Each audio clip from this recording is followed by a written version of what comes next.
Oh no, my camera's not here. Hold on. This one? Yes.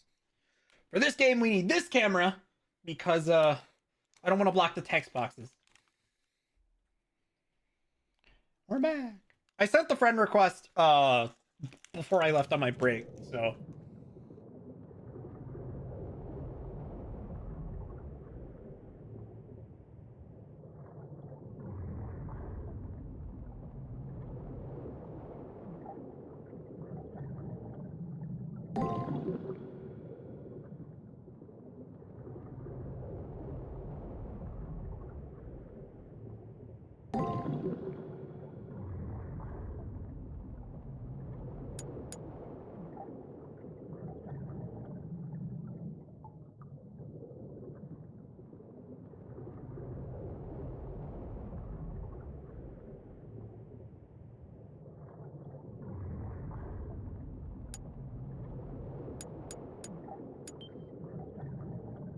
my bad.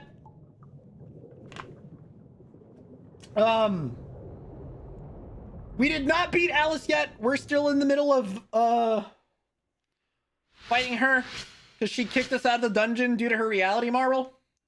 That was where we stopped. And yeah, pretty exciting that Code Vein 2 is real. Absolutely.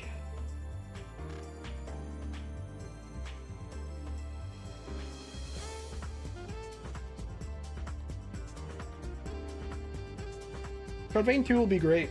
I probably won't pick it up right away though. I almost forgot about the note Alice dropped when she disappeared yesterday. I just realized that I haven't looked into it yet. I was too busy escaping the arena to read it. Maybe information about the reality marble hidden within those scribbles, Praetor. Unfolding memo, I read the 4 words written there. What is your name? That is the only thing written. What is your name? It might mean something with the barrier, but I cannot guess why one would ask such a thing. Could this be a way to defeat the barrier? If so, how do you keep your memories once inside?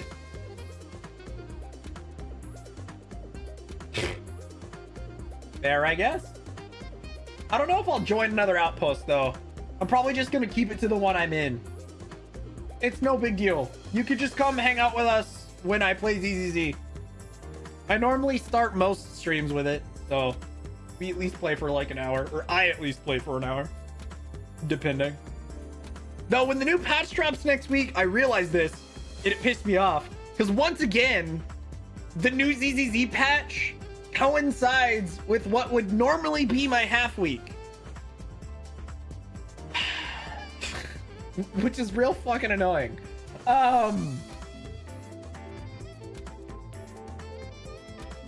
I may shift my schedule next week around.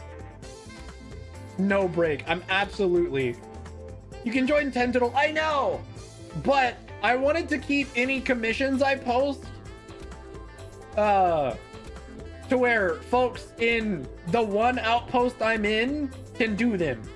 Because the big problem with joining a bunch of outposts is if commissions get snatched up, then like you just don't get points. And for that reason, I don't want to join too many. I'm probably just gonna keep it to the one, so any commissions I post can just like go to people in the one outpost I'm in. That's largely why.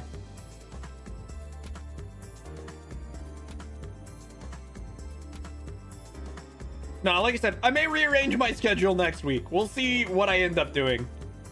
Just to accommodate the fact that the new Zenless Zone Zero patch is probably gonna drop. Yo, nice, Noma.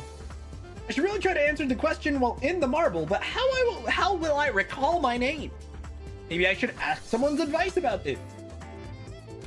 We could do that, but now that it's day 4, if I remember correctly, there should be a conversation with Saber. Nice. Saber, talk to me! We speak with Saber. Talking with Saber as she rests can be as brutal as a splash of water to the face, but just as refreshing.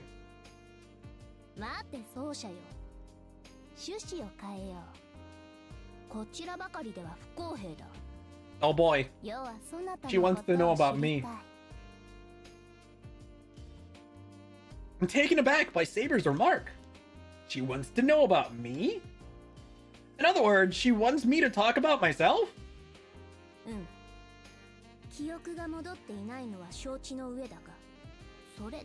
Turn my speakers up so I can hear her better. Okay. I can't speak on demand like some kind of trained parrot. What should I talk about? What sort of school I went to? What sort of hobbies I had? Or what sort of person I liked? Let's go with that one.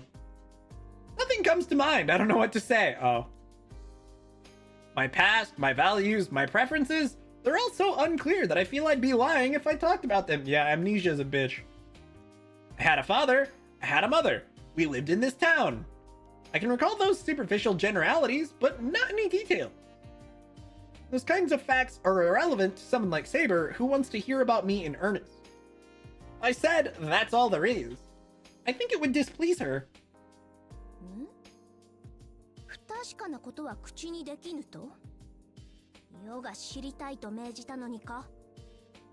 Yes, because giving you a half-hearted answer would be bad.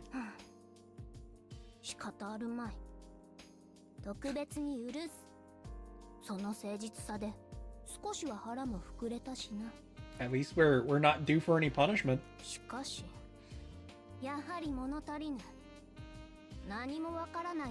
That's another bad question. I'm pretty sure at this point, the main character does not have one. Unlike her playful voice earlier, this time she's calm and steely, just like when she fights. My wish, the one I will present to the Holy Grail if I advance through and win the tournament. Saber must look so serious because knowing while I fight will determine the nature of our relationship. But, yeah, I don't really have one. Whatever driving force the other masters have behind them, I just don't have it. I fight because I don't want to die, and I fight to survive. That's self-preservation. That's not a wish. Leo, Dan, Reen, and all of the other magi entered the Seraph after training for months or years. That shows willpower I don't have. I'd be lying if I said I had some deeply held wish I wanted granted.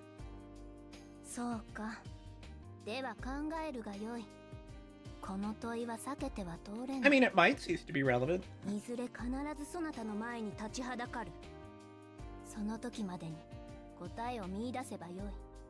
Aw.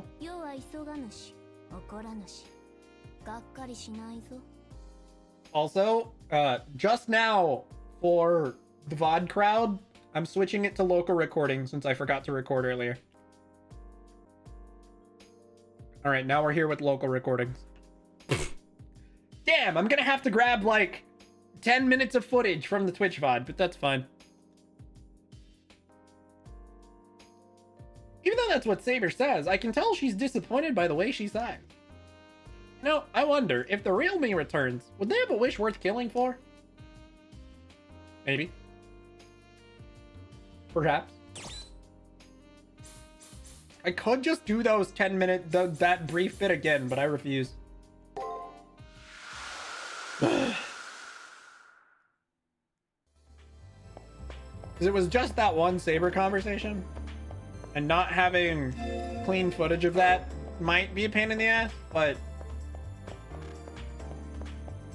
I'll get over it. Aww.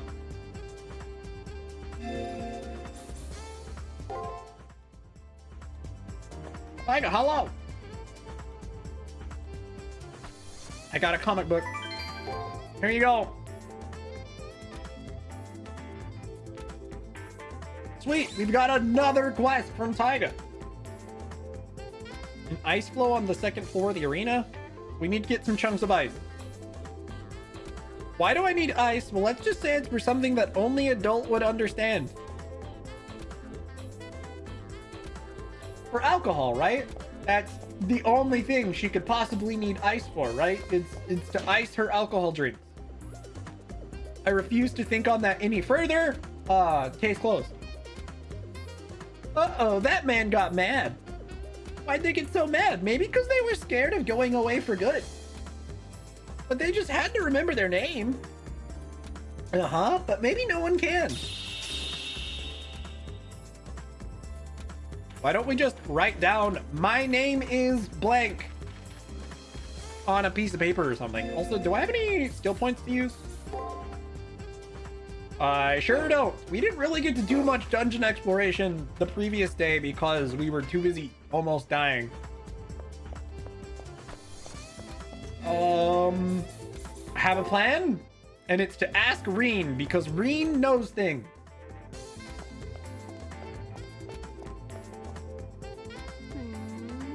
Way of not forgetting your own name, so information like that is starting to slip away from you.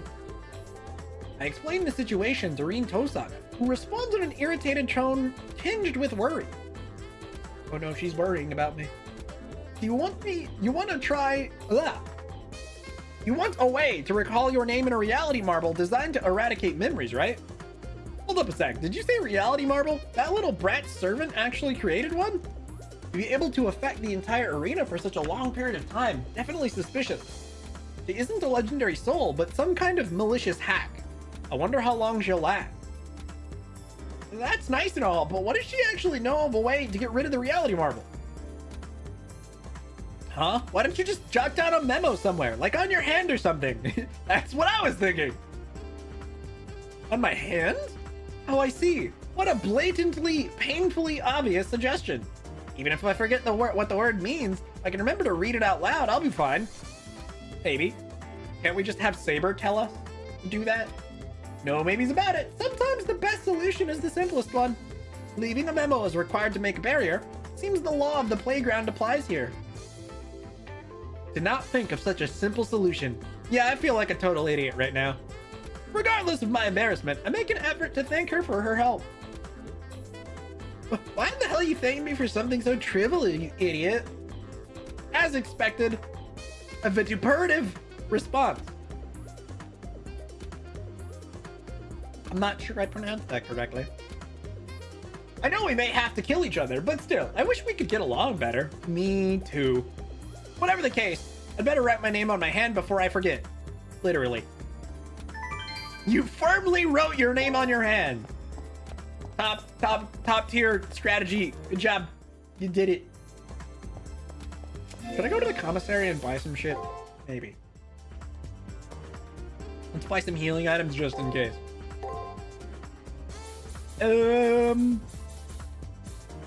Well, shit. Those would be nice to have. Dude, we already have quite a few healing items. Maybe I should just save for any additional formal wear we might get. Especially since the last two were really expensive.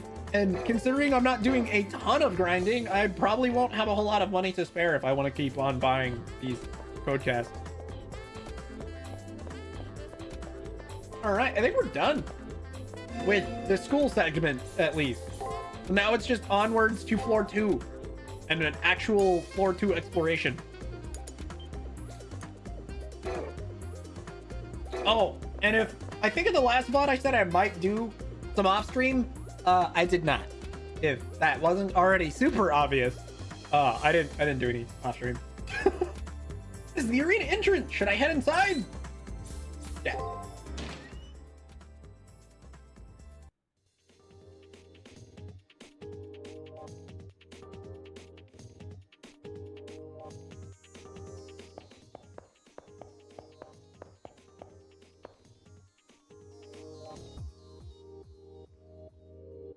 Now, Printer, read out loud that nonsense you wrote on your hand.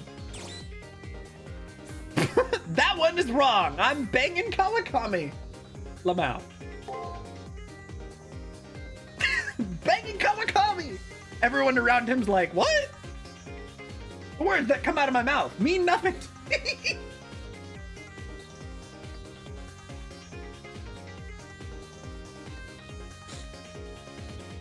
But the atmosphere, so hostile before, instantly loses any sense of foreboding.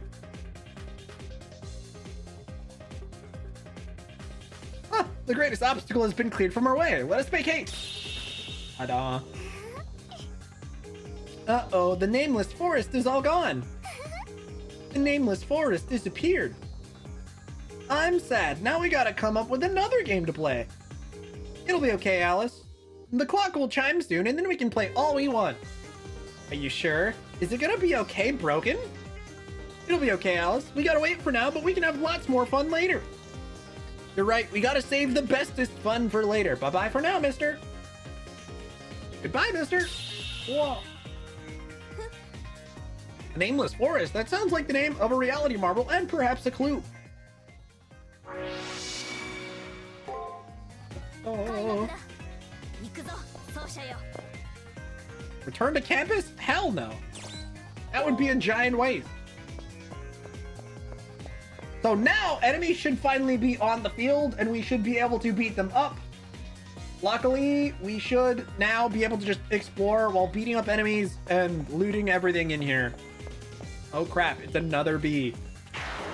But these are new skills. How good is it? It's real expensive. It's like 60 MP, which is most of her MP. Thunderous applause. It's just a much better version of Veil of Petals, basically.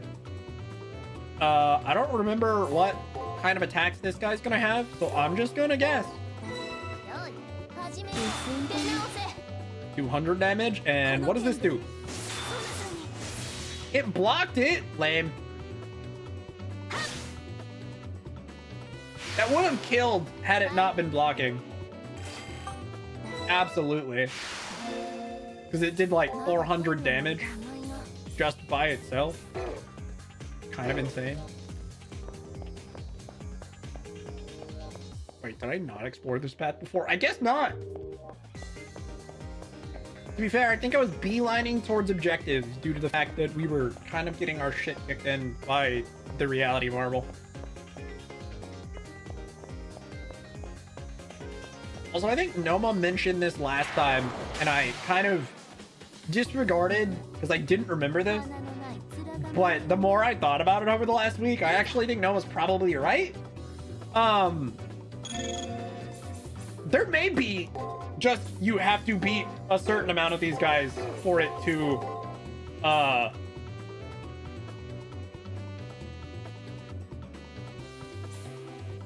fully reveal all our weaknesses. Oh my god, it didn't block that time and it was a one hit KO. I don't know all the specifics of that mechanic, but I vaguely, like, again, I thought about it over the week and I vaguely recall it. I think I did notice that in one of my past playthroughs. So it may not actually be totally random like I've been saying.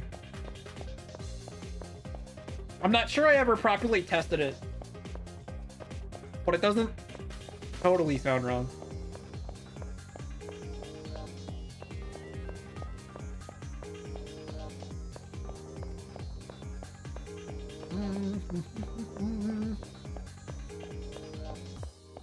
Spurs. A whole lot of animation. Maybe that's why I had the instinct this playthrough that I knew I was just like, okay, I just need to beat every enemy on the floor once as I go through. Maybe that's what it was, is I knew over the course of several playthroughs if I did that, eventually they'd max out, but who knows what I was thinking. I don't know what the damn thing for this is.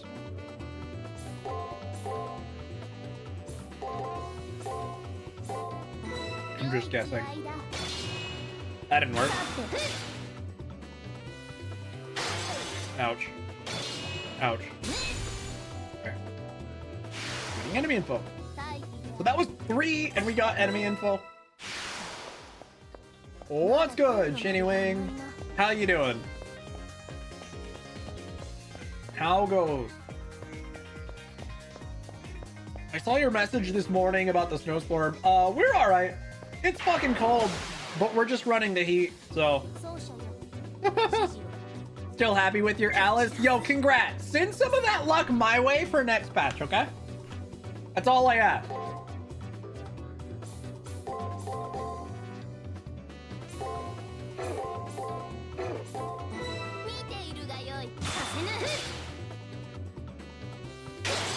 Shit, that didn't work.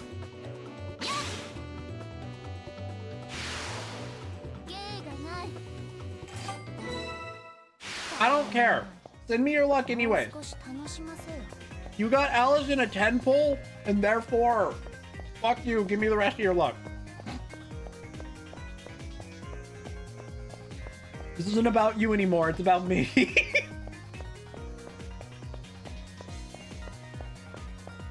What a selfish asshole.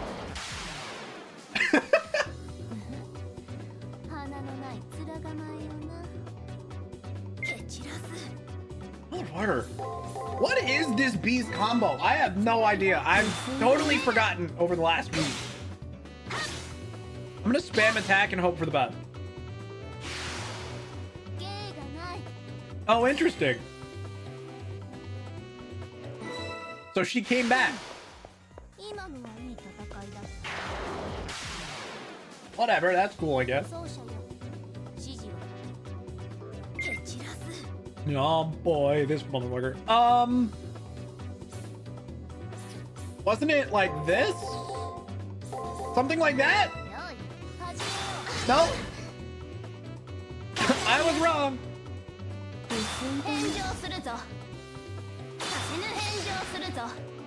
Fair enough.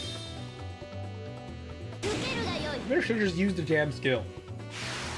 Hey, we got some menu info. Perfect.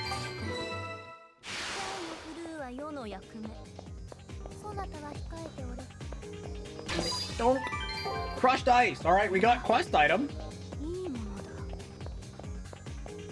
At the very least, we're like halfway through the floor and not close to death, which is good. What are my stats at anyway? I know we got one of them up. Okay, so we have both strength and defense at C, which is good. And strength is nearing B. I think that's what was my next goal, is to get strength to B. I'm probably gonna put up defense up to B as well after this, just to have it kind of up there, but we'll see. I don't freaking know, dude. I'm gonna do this.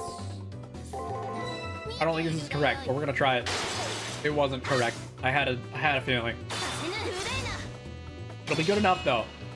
Maybe. Yeah, it's fine. Also, I'm gonna heal Saber. Ether shard, go. It says small amount. That's a pretty decent amount of healing. Did I grab this item last time? I did. First, we must go down this path. There's not as much enemy variety on this floor, in this dungeon, as there was last week. In this floor, it's been bees and these weather vane guys. Or weather drives, whatever they're called. Thunderous applause. Break, guard. Break. One shot it. It literally blocked. Fuck you. Whatever. Fine. There's all of Saber's MP. Can only do that 3 times before running out of MP, as it stands. I know eventually you get a code cast that I think is able to restore servant's MP. But I do not remember. Yeah, we don't have it at least. So for now, I should probably just start using mine to increase her strength to guarantee the kills. Oh, I can also heal her real quick. Oh, that was kind of a waste. The floor's almost over, so it's probably fine. One could argue all of the item uses and stuff are a waste, and any cast healing is not a waste because I have fountains due to playing on easy. So, you know, I'm playing by the rules instead of like being cheeky and using the healing fountains like I originally started this playthrough assuming I would be doing. I'm gonna do this, this, this, this. I don't actually know if that's correct, but we're gonna try it anyway. In fact, I think I'm wrong. Yeah. Totally incorrect. That's okay.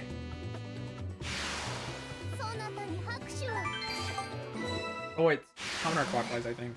Not clockwise. God, which direction are we headed? This way? Not that way. Keep going. Oh boy, it's new enemy! I probably should have saved some of my MP for these guys. These guys are probably the strongest enemy on this floor. And therefore not having a way to properly gauge, like just get a bunch of free damage, probably not great. That one's even. That one's damage. That one's damage. I apparently did a pretty good guess by just spamming break. I'm gonna have no idea what their pattern is. Is magic crystal fragments? Okay, so these are master MP specifically. It does not help servant MP. Bummer. That is okay. Money. We got 5,000 PP tokens. That's probably not what PPT stands for, but as I said in a previous VOD, that's what I'm going to call them. They are officially PP tokens.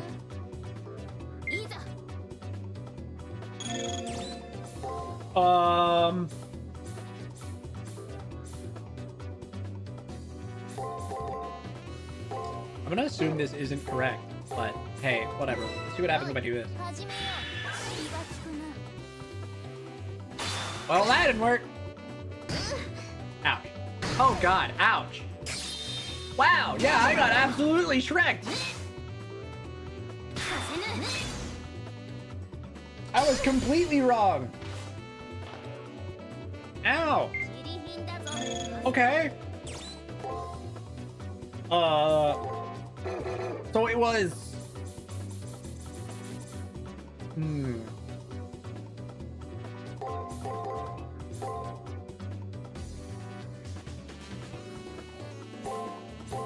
Like that?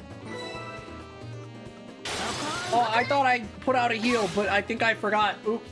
At the very least, my guesses were correct. Especially after I forgot to heal her, that could have been real bad.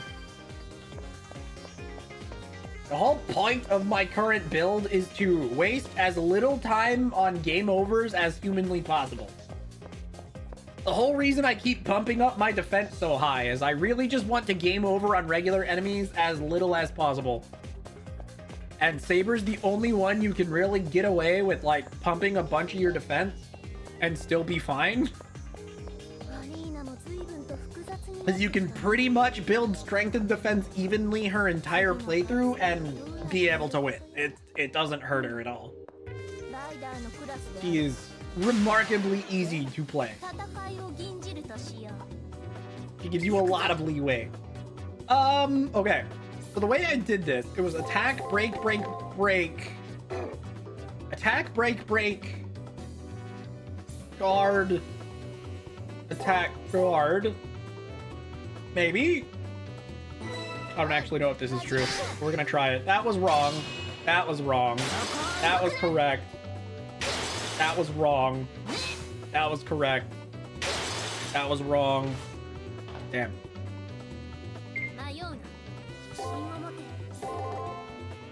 Okay, we're doing this. Oh, I should have kept using break, actually.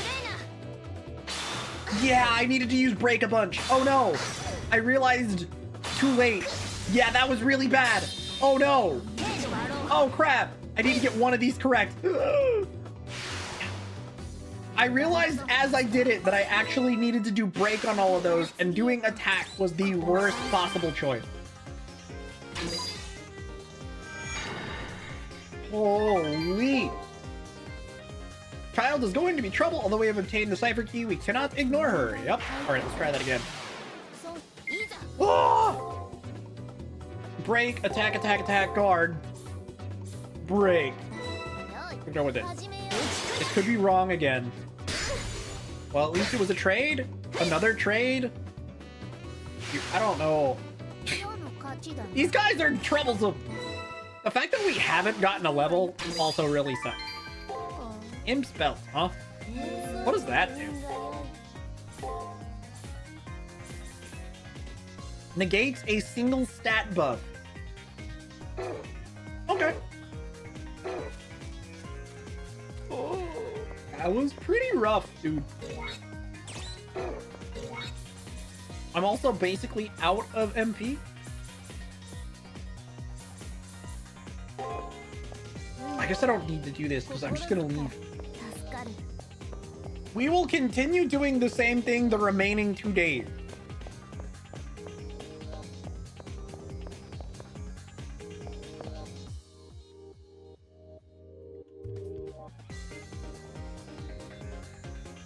Because I think we can continue to just fight like normal the remainder of the 2 days.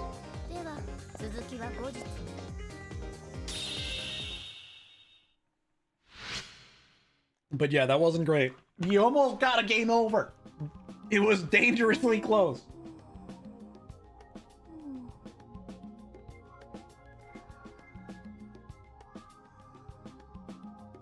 We're missing some treasures? I guess it's because there's more events with Alice. I don't think I'm missing any actual items. At least none that were there already. I could be wrong. I'll check again the next day. I may have missed some stuff.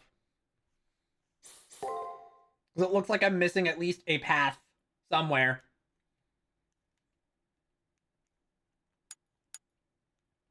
Because the exploration isn't full complete. And apparently I didn't grab a treasure chest, since it said I have at least one that wasn't open. Which is weird, but whatever. This is the start of the week. This is the beginning of the day. Okay. We're good to go. Beginning of day 5.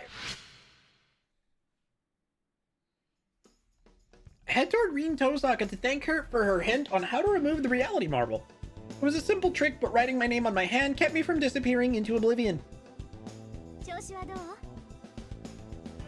Were you able to put Alice's reality marble back in her toy box? Thanks to Tosaka, I dispelled the reality marble that Alice's servant had put in place. Actually, I have something else I want to talk to Reen about, and that's Alice's strength. Considering how adept Reen is at using magic through machines, she might know more about Alice. Normal? Well, I couldn't sense any foul play from here on campus. Perhaps our servant is skilled at building alternate worlds, but frankly, the magic needed would overload the human brain and magic circuit. Still, servants have to be fueled somehow. Otherwise, they would just be very powerful objects at rest that tend to stay at rest. What Tosaka says is true, then whatever Alice is, it isn't human. I've heard that the data of dead people on the Seraph manifest like ghosts on occasion. A dead person's data? There are no ghosts in the moon cell apart from those recorded on Earth. Humans don't die here, so the only virtual ghosts are echoes of angry hackers etched into electrons. Isn't it obvious? People aren't really alive here, so why would their ghosts be here? There aren't any people in here, either living or dead, just magi who have bonded their magic circuits to the virtual world and hacked in, like Reen. Even if masters die, this isn't the place their spirits will haunt. The moon cell deletes the data of defeated masters and is thorough enough not to permit loose data. If data from any deceased person incorporates, it is immediately dismantled by the system. Anyway, the point is this: ghosts can't be created here. But someone who qualifies as previously deceased might be permitted by the moon cell. A ghost. Someone who's been dead since the very beginning. That's what she's talking about. Alright, no more chit-chat. We're enemies, don't forget it. Aw, but Reen, you're so pretty. We can't be friends? Think about what Reen Tosaka told me in the afternoon. A cyber ghost. If that is the case, then in the real world, Alice is already... It's not a very happy thought, is it? But if it's true, that child only exists as a soul. What are your thoughts on asking more about this subject at the chapel? If those sisters are knowledgeable enough to perform alterations of the soul, they may know about this. Go to the chapel? Not a bad idea. The sisters who do the alterations of the soul might know something. I'll try to head over there later. Alright, let's go talk to Toko. Or Alko. Either one is fine. Toko's probably the smarter of the two, though, so... Let's talk to Toko, because yeah, Alko's a bit of a musclehead. You're not here for an alteration, then what are you here for? To take advantage of my free time? When I tell her I'm not looking for an alteration, Toko Ozaki responds with irritation. Before her mood entirely sours, I ask her about the two Alices and about ghosts. Ghosts? Well, isn't that quaint? Toko Ozaki becomes more animated as she turns my way and says more. What we perform on servants through their masters is a mod to their magic circuits. We sculpt your spiritual bodies in a way that maximizes the flow of energy from master to servant. I've seen those Alice girls plenty, and it's not for me to say whether they're twins, but from what I can see, the girl is what people call a ghost. If she is indeed a cyber ghost, she'd have no bodily limitations to her magic output. Without a brain to burn out, she would have no limits. Even if her soul started to break apart, she would continue to spew magic until it all burnt out. Still, for a ghost to utilize so much magic, she'd need excellent compatibility with her servant. Do you know her servant's class? Recalling that brute, I conclude that it must be Berserker, and that's what I answer. A Berserker? Are you sure you aren't mistaken? This servant is using a large-scale reality marble, right? That's not a Berserker style. A reality marble is a highly advanced thaumaturgy. If you think about it, a caster makes more sense. I'm sure there's more to the story, though. A Berserker wouldn't use a reality marble? What does that mean? But if that's true, then what in the world is Alice's servant? I haven't solved the mystery of the twins, but I think I know that Alice is special. Are you done asking questions? Then I'll get back to my work. It may not look like it, but I'm busy. Huh, what I wouldn't give for a nice, talented underling who can make a good pot of coffee. After that, Toko Ozaki becomes absorbed with her papers, tuning out everything around her. That's my cue to get lost. I offer a slight bow to Toko Ozaki and leave the chapel. That's gotta be a nod to something. An underling who can make a good pot of coffee? I wish I immediately got whatever that's referencing. Uh-oh, it's the mister. I don't ever want anything bad to happen to us again. Come on, Alice, let's run away. Uh-huh, let's run away now. Where should we go? To the arena. Oh, I want to read a story, Alice. I want to too. Let's read a story, Alice. Okay, bye. Alice must have run away from me. It would be good for me to speak to Alice about Saber ghosts. I just need to find where she ran off to. The library, probably? Would make sense. Which is on the first floor, if I recall. All the way at the back. This way. No, wait, this is where the nurse's office is. I think it's actually on the second floor. Yeah, it's the second floor. Let me go over here, and it's this door right here. Did the white rabbit come this way? Did we mistake it for the March Hare? You're a March Hare. That's mean. What are you gonna do after you catch the white rabbit? Off with its head. Uh-oh, run, bunny. Guess what? The white rabbit's here. Where? How do you know? Because it's been staring at us. Am I the rabbit? Why is it staring? Why won't it come out and play? No, we have to play later. You're right. We'll see you later. We're looking forward to playing with you. Yeah, these twins aren't creepy at all. Don't worry about it. In the blink of an eye, both Alices disappear. They're really amazing spirit hackers. Shinji would be nothing in comparison. They're 1 second and gone the next, as if the system rules don't apply to them at all. They're like ghosts. I can't see how I, or anyone else for that matter, could defeat them. That's when I realized there's a piece of paper near my foot. Though Hitsnifu ni us and don't I just need to read this backwards? And as in Uffish, what? Thought the Jabberwocky he stood came with something. At first I thought it was just backwards, but it is kind of mismatched. That second word I'm trying to think of. So whatever, doesn't matter. It's gibberish. Should I ask Toko Ozaki again? I might learn something. Dude, we're gonna go bother Toko again with it? Alright, sure. There was probably a way to figure out what it said just by staring at it long enough, but it's fine. I definitely saw the Jabberwocky. Oh, it's you again. I'm busy now. Keep your questions short. I relate what just happened in the library and show her the code I picked up there. She frowns. Again with the quaint things. This is mirror writing. Anyone can read this with the aid of a mirror. Don't ask me for one. Find it yourself.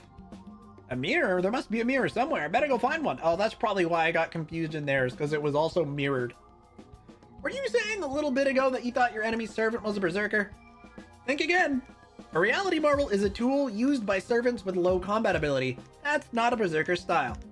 So tell me, which came first, the berserker or the reality marble? Her words spark a realization. The berserker didn't exist before the reality marble. They're one and the same. First, I'll solve the mystery of this code. There must be a mirror somewhere around campus. The campus does in fact have bathrooms. Where they are, I'm not entirely sure.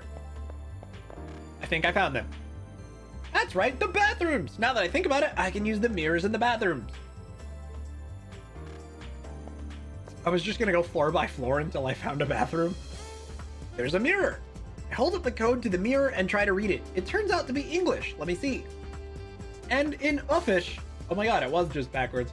And in Uffish thought he stood, Jabberwock, with eyes of flame, whiffled through the tulgey wood, and burbled as it came. 1, 2, 1, 2, the Vorpal blade went crack. He left it dead, and with its head, he went galumphing back. A monster that gets decapitated with the Vorpal blade? Jabberwock? The name of the monster written on the note Alice dropped. So that means, is that her friend's name, I wonder? I might be able to learn more if I head over to the library. Oh boy, here we go. Second floor, back to the library. Go, go, go, go, go, go, go, go, go.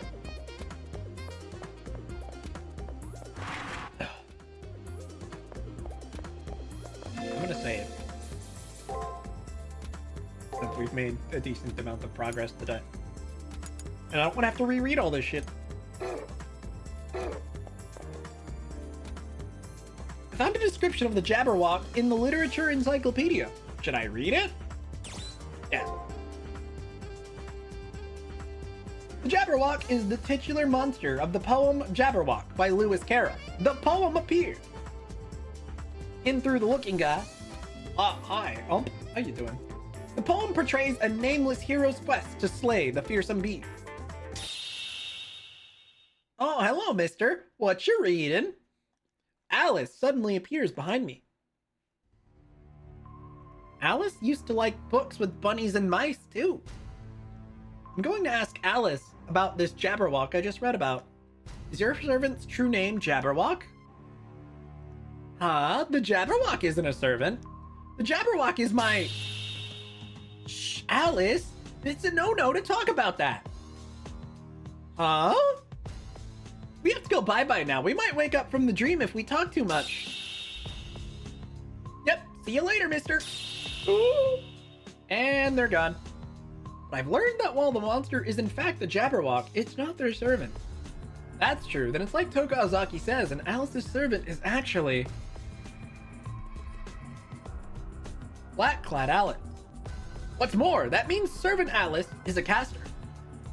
Does that mean they're not twins, but the servant is a copy of the master? Though I haven't quite gotten to the heart of the matter, I think I'm headed in the right direction. Feels like the truth is within arm's reach. So yes, the twin Alice actually seems to be the real servant. though it's hard to say what the identity of the servant is at this point. To be fair, even on replay, this particular servant is very fascinating. Even like coming back after having known a lot more about the Fate universe, this servant's just a very interesting one. Because I would not have guessed something like it could exist when I first got into Fate. I think we're just gonna go to the arena. I'm gonna double check the commissary though, just to make sure there isn't any fun new items. So far, no. Item list is the same, though we apparently have like 15k more money than we did last time. So I guess that's about how much we're gonna make each time we go through this floor. So by the end of this, we should have another 30k if we go today and tomorrow.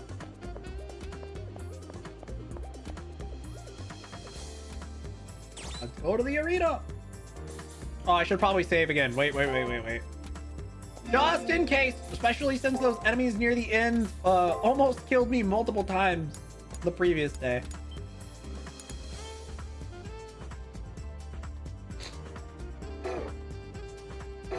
Ugh.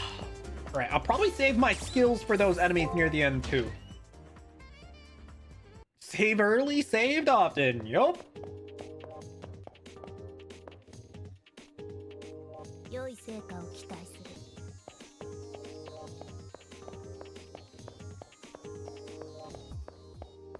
What part of this map did I forget?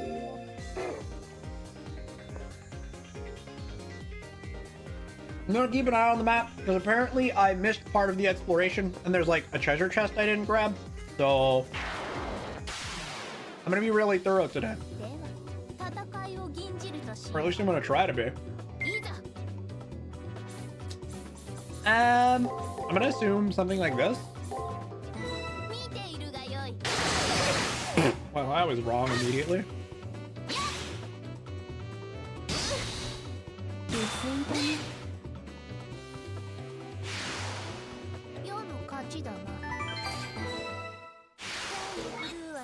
Might as well. Why did I use an ether fragment instead of an ether shard? I'm so stupid. Speedrun marathon of RPG Limit Break. Nice.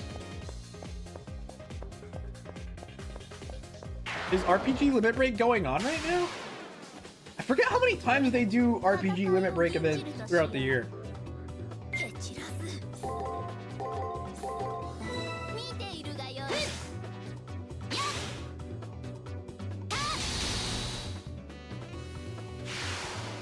Enemy info, perfect. We want that. I'm not going too hard on the leveling because ultimately we'll level faster in like later dungeons. So wasting a bunch of time on a grind is not totally necessary. I may have to redo some servant battles if I make some oopsies, but it'll be fine, probably.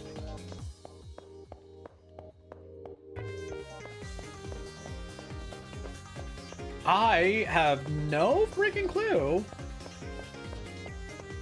Questing for okay. Fair enough.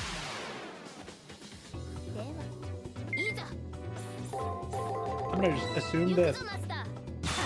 It's wrong. Whatever. Gonna be honest, by the time we get to the caster playthrough, I might be able to just ignore the defense stat altogether, which would be great. Because caster has like massively diminishing returns in her defense stat. But she's also the squishiest servant to begin with. Which is to say, without early game defense, she's very, very vulnerable to just dying in like 2 hits. And so depending on how the first servant battle goes, it can be really risky to do that. But I may do it anyway, just to see what happens.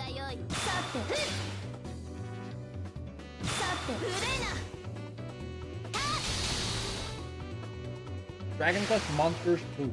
Gotcha. haven't played any of the Dragon Quest monsters yet. Oh, is that part of the... Oh, that's the part of the floor I didn't explore somehow. Wow.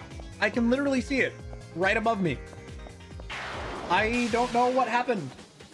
Nor do I know why I decided not to fully explore that hallway. Weird. I'm gonna do this and hope for the best. I actually think I was right. Damn. Good wreck, loser.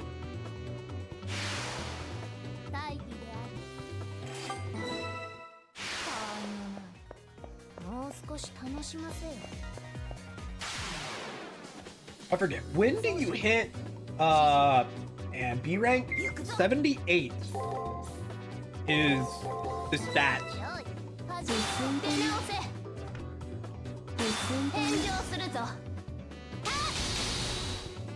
I think we're at 72, which means one level should be enough to get strength to B, which will be massive. So these 3 points equate to 6 points in strength if I put them there. Therefore,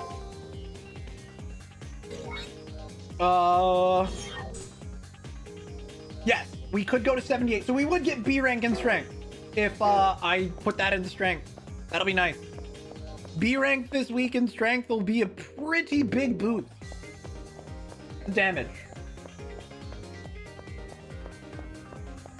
Ah, gotcha. I see. Why did I ignore this item last time? That's super weird. I don't know what came over me while I just kind of decided not to do this. I don't know if this is correct, but here we go. Ouch. I think this next one's gonna be wrong. Yeah.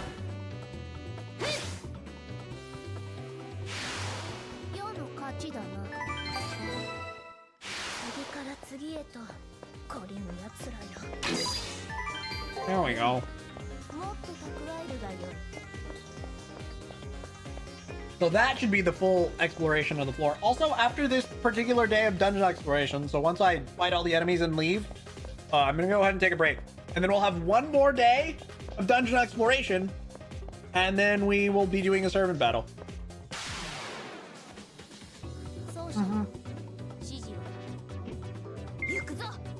Yeah, I saw it.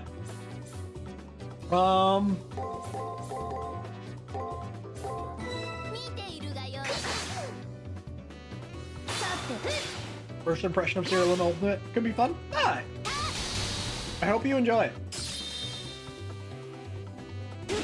Okay, let's use a healing item, but not use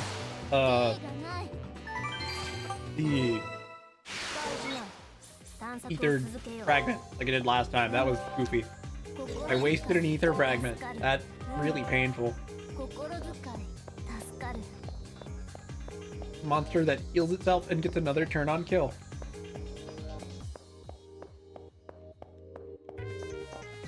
That's yeah. Sounds fun.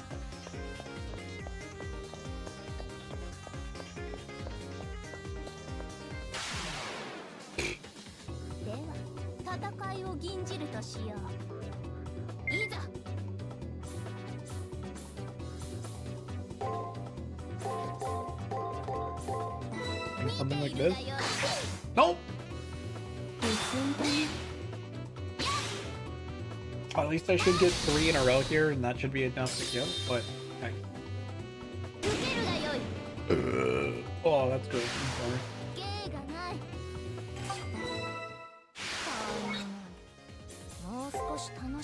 I'm sorry. Admittedly, I shouldn't be super worried about the weather vane enemies. It's definitely the last enemies on this floor that scared the shit out of me. Which I'll start fighting after this guy, I think. So there's what, like 4 of them at the end? Pretty insane. That does mean, okay, with 4 at the end, and if what I think Noma said is correct, so it's apparently like 30 or 40 kills of an enemy gets you their full pattern.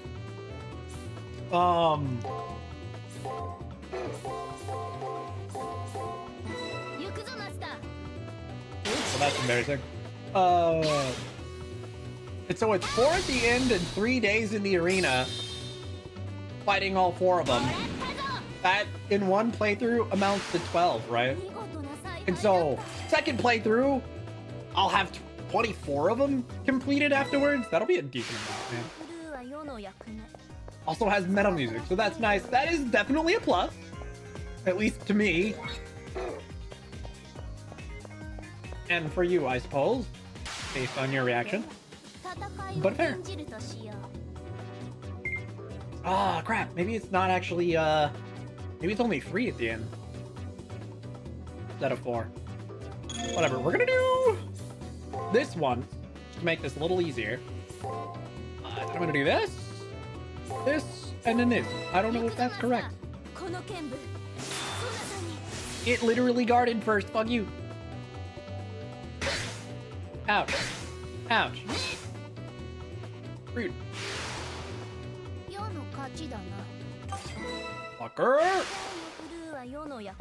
No, I guess it is 4 at the end. Okay, good. What up, fucker? Come here, you. Don't guard. First go. Oh wait, I'm gonna do this just in case, and then I'm gonna do this, and then this and this. Never mind, I lied. I'm not even gonna bother using a skill here because we got a decent amount of leeway on what it was using there at the beginning. So I feel like with an extra attack here, it's enough. Like as long as I got a 3 in a row combo, it was gonna die. And since it gave me a free 3 in a row, wasting the MP on it didn't seem to be worth it. Especially since there's 2 more and we can only use that skill twice. 3 times per day. It's such a costly skill. I guess I could use something cheaper. But like, eh.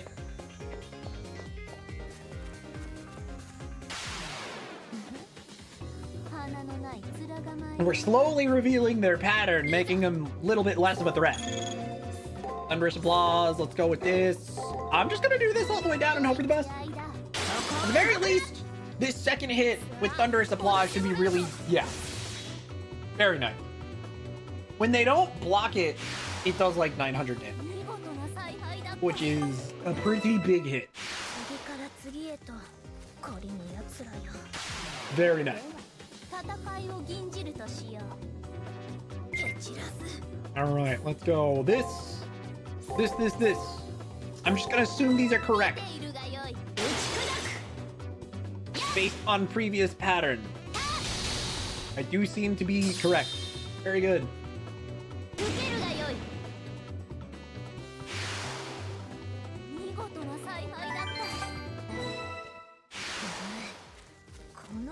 Nice. At this rate, future playthroughs shouldn't be too bad. Just being able to see some of their, you know, a decent chunk of their patterns. As long as I maintain this dungeon diligence, kind of going through and fighting enemies pretty consistently over the first 2 playthroughs, the caster playthrough shouldn't suck too bad.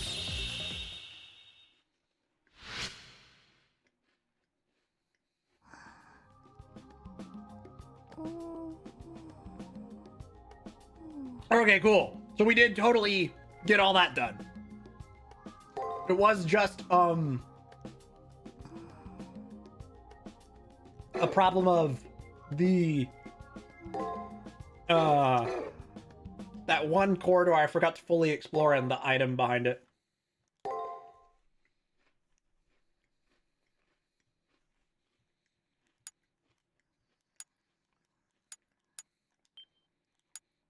Oh wait, this save slot. All right, so very timely. It is 2 o'clock. I'm gonna go ahead and take my break. I'm really just gonna use it to get up and stretch, and try and scarf down as much snacks and some water as I can, just to kind of get that out of the way so I can focus more on the game instead of trying to eat at the same time. But yeah, give me like 3 minutes, you guys. I'll BRB. Oh, all right, I'm back. I was mostly just downing snacks and chillaxing.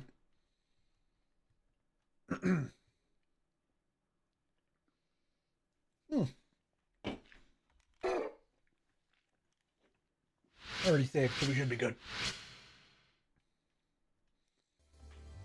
All right, last proper day of the week before the servant battle.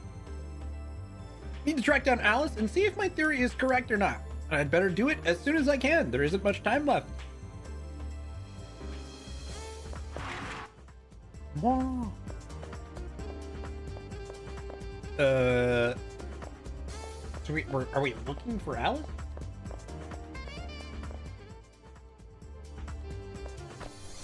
But first, this. Look, I got you a bunch of ice. Incense burner. We got Taiga's incense burner.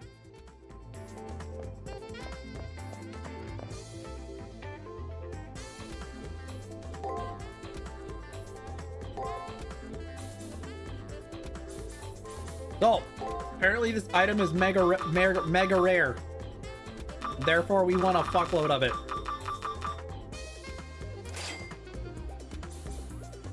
Do I know how good it is? No. But apparently it's something that you can only get today. And therefore, we're just gonna buy a bunch. I'm gonna regret this ever so slightly because I'm not gonna have as much money for next week, but it's fine. I will eventually have enough to buy whatever new code casts there are in the shop next week. Surely. At least Alice is over here. We're chilling. There she is. I can see her big poofy skirt at the end of the hallway. It's Alice. I have to question her. Who knows if she'll answer me, though? Hi there, mister. Is something wrong? You look all scowly. Alice looks puzzled, and I blurt out what's in my head. Does your mirror... I am Alice through the looking glass. I am the stories she reads. The answer catches me by surprise. My heart clenches in my chest. I am not Alice. I am Alice, servant of the girl called Alice. I am the friend that Alice wished for and the Holy Grail granted. The Jabberwock is also my friend. Yes, but it is not a servant. Alice created it. That Alice is my servant. Alice is Alice. Alice is Alice. This is disorienting. I'm not even sure which one I'm talking to. Mirror images. The two of them are mirror images of each other, reflections. Alice's dreams take shape in the mirror world. Story dreams where her servant is the protagonist. So that's it. Her servant is the protagonist of her story. No, a fanciful character turned warrior. The girl is grinning up at me like none of this phases her. So then, see you tomorrow, mister. We'll play the best games together. Ooh, I can't wait. Ooh. Alice waltzes off, a smile playing innocently on her face. Can I defeat her? But if I don't win, I'll be the one to disappear. I glance at the arena door expectantly. Oh, before I go, I forgot I have a level up. Let me use that before we save and then go to the arena. I just want to see the fruits of this B rank strength. Very nice. The rank increase is always a giant boost. So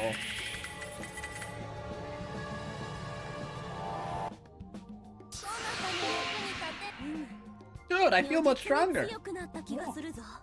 Yep. That's mostly her just denoting the fact that she got a rank increase, really. Massive. Oh man, Toko won't talk to me? Lame. Fine. Stick in the mud.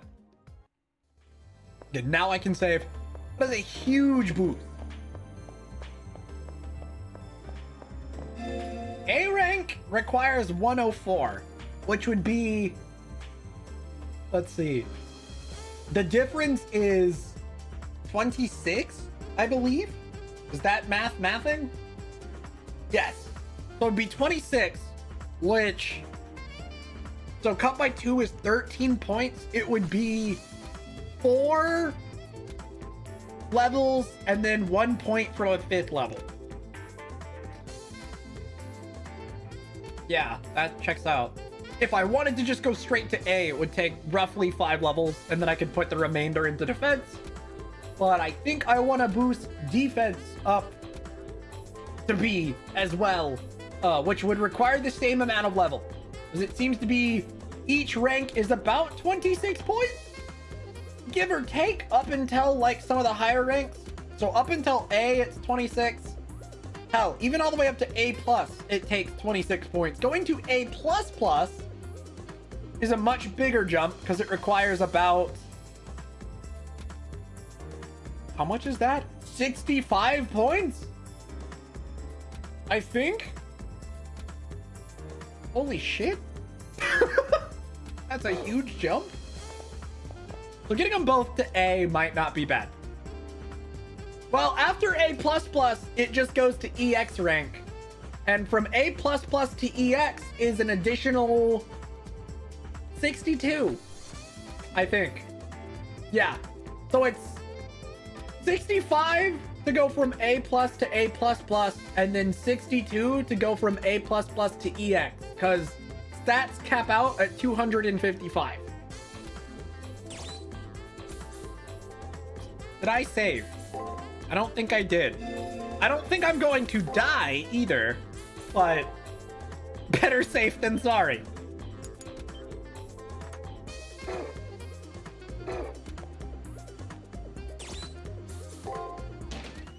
And Saber's stat growth, each time she puts a point into something, her stats go up 2 points.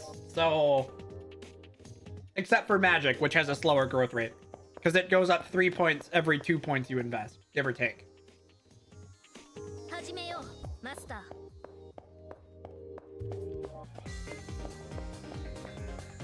But magic's a pretty useless stat for Saber. It's hell, it's completely useless practically.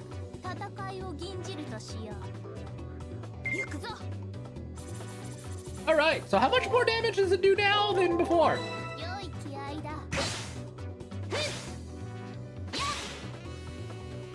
I'm not even really sure.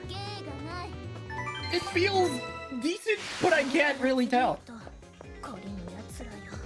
It doesn't feel as big of a boost as I was kind of expecting.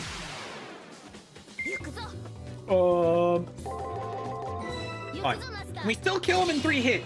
So, assuming I actually hit them and not, you know, get slapped myself. Back from eating dinner. Welcome back. You missed not much. All you really didn't get to see is we did get up to B rank strength, which is nice. Very helpful. How's the grind going? We're on the last day of the grind. I'm not expecting any more levels, so I'm just fighting every enemy once to get enemy data, so we'll have them for future playthroughs. And then that's pretty much it. There aren't going to be any other levels this week, though. I don't expect. We're already, what, 2 levels higher than the recommended level for this week? The end goal for week 3, according to the end of arena screen, is 18, and we're level 20. So we're doing all right.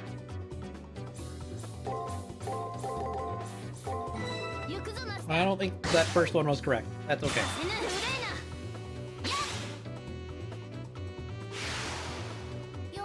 So yeah, any battles right now are just for money and enemy data specifically. The EXP is fine, but I'm not expecting a level out of it. We're gonna get so much better EXP next week. That's just kind of how that works.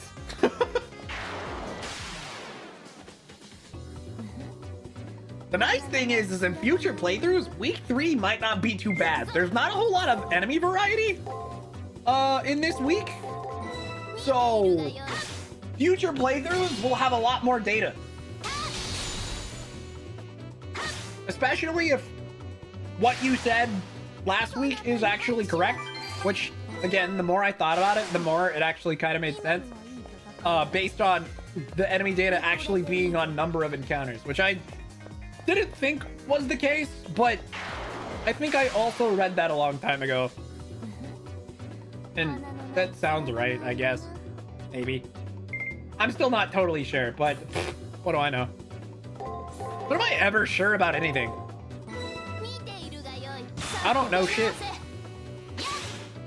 The nice thing is even though we increased strength, it looks like we did get a subtle defense boost.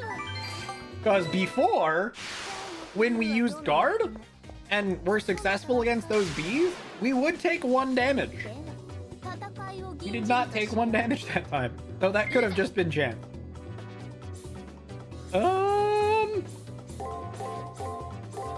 That's not correct. Oh crap, I literally just chose the wrong one in the last spot for like no reason. What an idiot.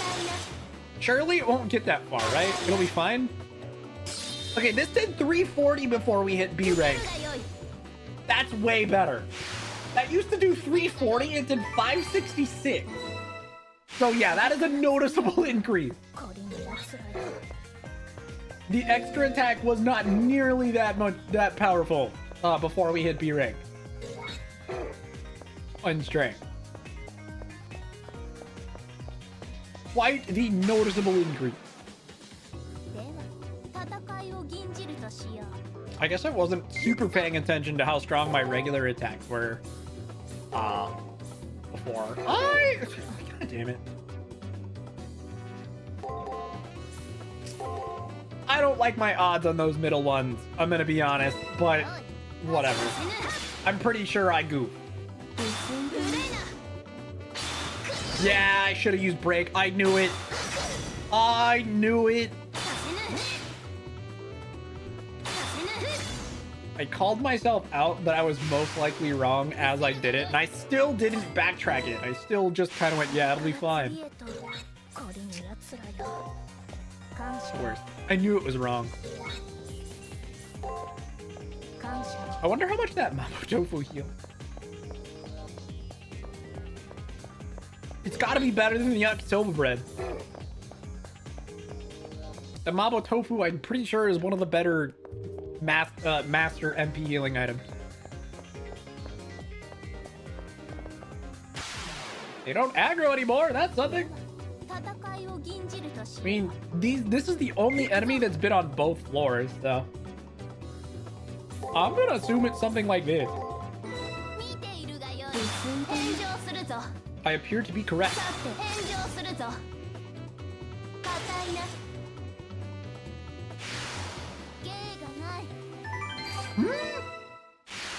You know, I said I wasn't expecting another level this week. We might get one. I might be wrong. We may in fact get another level this week. That'll be nice.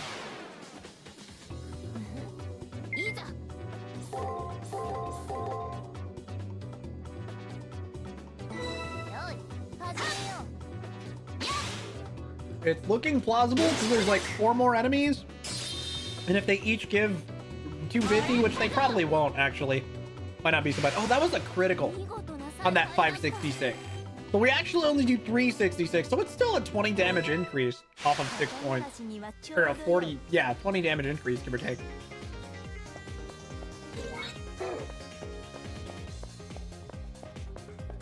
Not bad. Oh shit, I didn't go fight the enemy in that one side path. Let me do that, because that should guarantee we get 1 more level this week, which I'll probably just pump into defense because I can.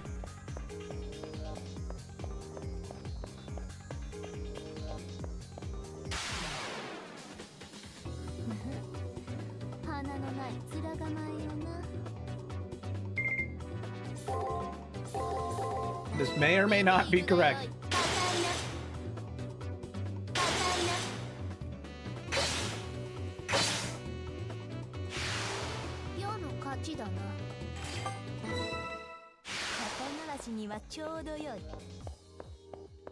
Fucking lame.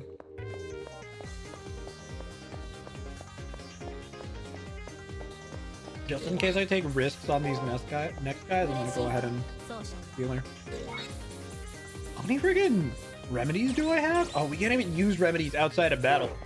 I forgot, remedies are in battle only because you can't get status effects outside of battle. But we've got a lot. for future players, because that's something else that carries over. Your money and items and enemy data. Those are all the things that carry over. Money, items, code cast, and enemy data. Servant level does not. Though that's probably not super surprising. Isn't it something like this? I could be wrong. This is a risk I probably didn't have to take, but okay, I was actually correct. So will I get a level this week? How much EXP does this thing give me? 184. No, not quite. It's gonna be close. Wait, 184. Actually, yeah, I guess it will be. I'll be just barely hitting 21 after fighting these 4 guys. I think that's enough.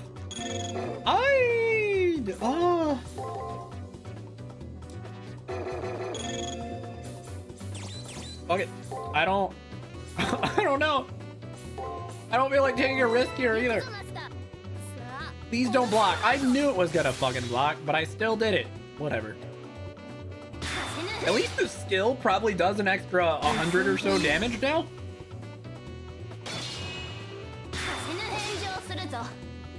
So it'll do like 1,000 when we use that one. Maybe I should test out the other skill just to see how it compares. 'Cause if it does half as much or less than half as much, obviously it's not worth using. But if it does more than that, then Thunderous Applause may not actually be worth it.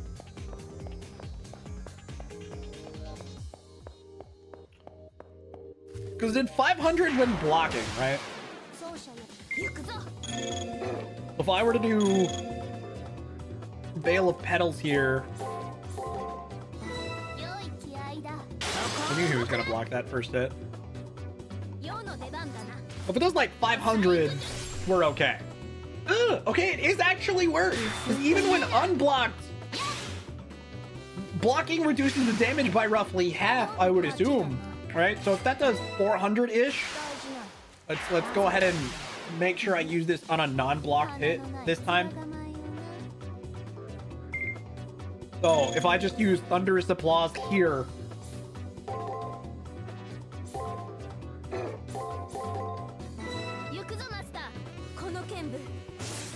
on an unblocked hit, it does 1,000. So yeah, it does more than double. Therefore, Thunderous Applause should definitely be worth it over the other move. Also, fuck, we didn't actually get the level. I did miscalculate. Motherfucker. Should I wait for one dude to come back? Should I run back a little bit through? I'm gonna run back until we hit a few extra enemies. Just to get the level, because we're so close. And then I'm gonna use an item to teleport out. It'll be fine.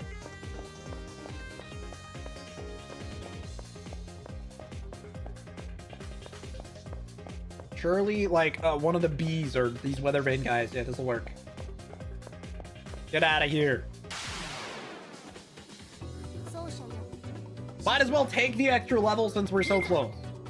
Not a big deal. I won't even need to use anything to really speed this up. So for funsies, I'm gonna go ahead and use Petal whatever there because I can. Veil of Petal. Die. Damn. The fact that that barely does more damage than regular attacks is pretty good.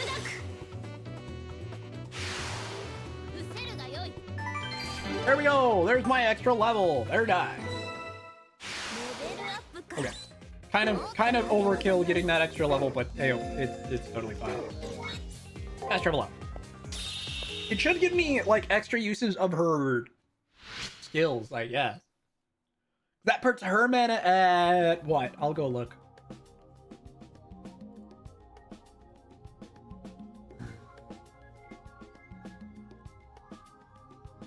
Well now, we've come to learn the identity of that child before the elimination battle.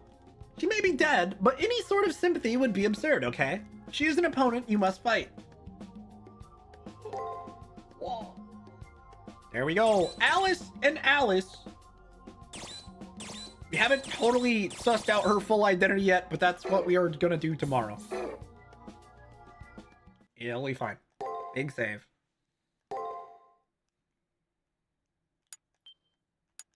So that's the end of the level grindy stuff. Now it's on to servant battles.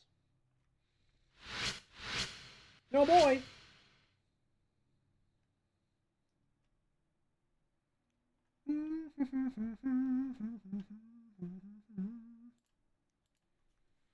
I use the elimination battle. I trust your preparations went smoothly. More or less. I turn towards the voice coming from behind me. He wears the clothes of a priest, which in the end only makes his snide tongue more jarring. Come to the first floor when ready. You can do something trifling like stop by the commissary if needed. Apparently finished, he opens the door and lets himself out. In preparation for the elimination battle, I should go to the chapel and the commissary. Or I could go to my personal room and sort out my information on the enemy servant. And once that's in order, I'll go to where Kotamine is. The funny thing is that last bit is probably the most important one. The sorting out enemy information. Also, this is one of the easiest bosses in the game, because I think she's the only boss, one of the only servant battles that has a set pattern every time, of which my current guide gives me. So this should admittedly be a giant joke. Sorry in advance. I regret getting the extra level. I should have left it be. I'm gonna tell you why. Because you know what that did? That reduced the amount of EXP I'm about to get from the boss. Fuck! Oh well, it's fine. I absolutely should have left like that smidge there instead of leveling. Damn. Regret. Oh well, that's okay. Hindsight is 2020. Whatever. We're not gonna get hit, but I'm gonna go ahead and pump a bit of defense just in preparation for next week. Is it okay? Yes. It's not a problem, but it does suck because I could have gotten more EXP.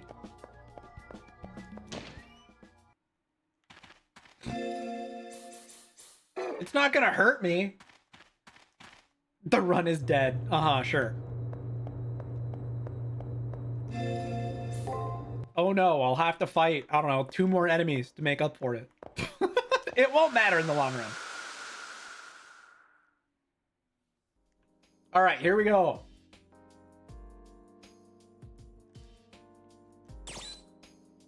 Organize the information. I guess we can speak with her once too. Does she say anything fun? She doesn't like... She doesn't like extreme weather? Me neither. Honestly, same. Well, okay, I don't mind the heat. It's time! If I don't overcome my smiling, precocious enemy, the flame of life that will be snuffed out is my own. Kill or be killed. Both choices are terribly cruel, but I cannot lose. Extreme heat.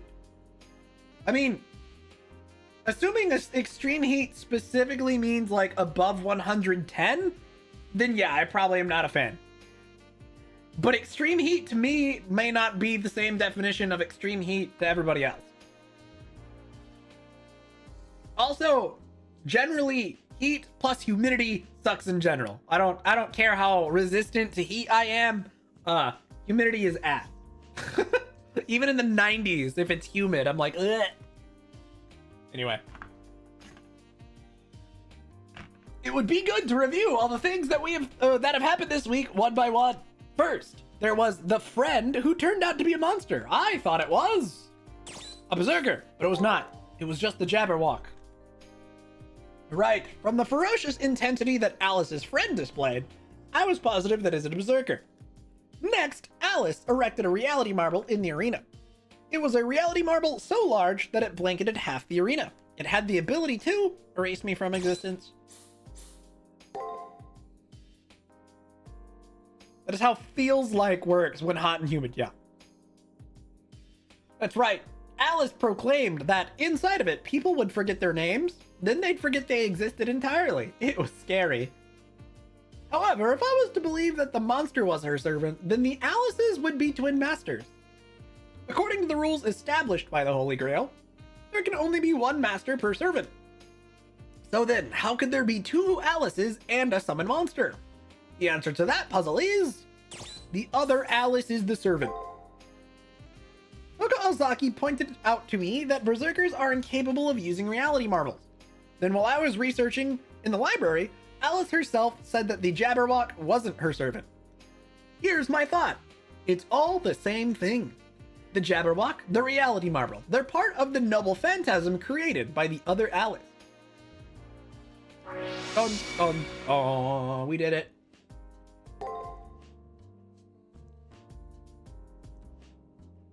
Does it actually give us the servant's name?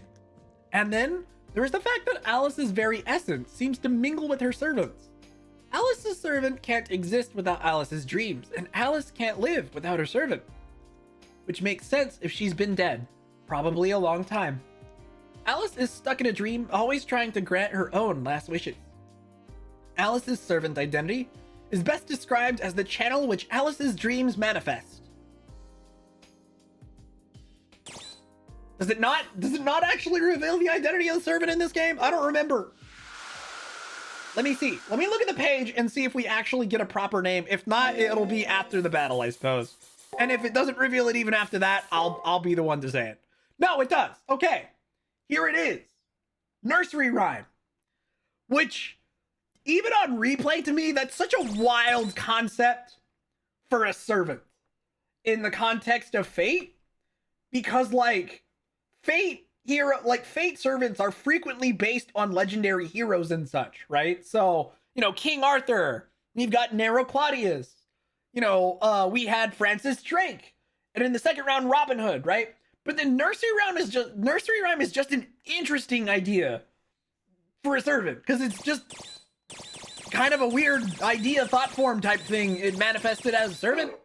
Though in other entries, they kind of play with that too, with like Jack the Ripper being a bunch of assassin like children, I guess. It's weird. Jack the Ripper's another very odd one in the Fate universe concept wise.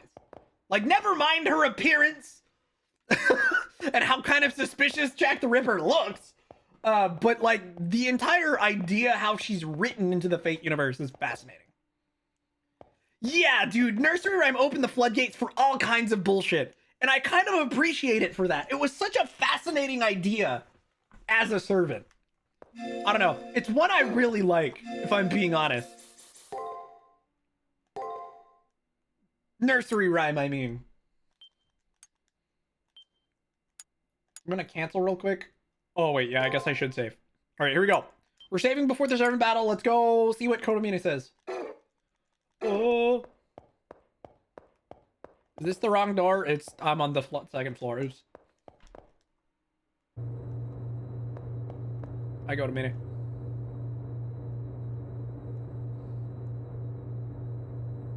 No, I figured as much. I knew you didn't really know, so that's why I was just like, it's a good guess. And to be fair, the whole Jabberwock thing and the Vorpal Blade was part of the whole thing. I think you might have missed it, but when we went to the library to research her servant, they mentioned the Jabberwock poem in Lewis Carroll's Through the Looking Glass. Specifically, all of that by name. So, you as someone who has read it or just knew that stuff makes sense.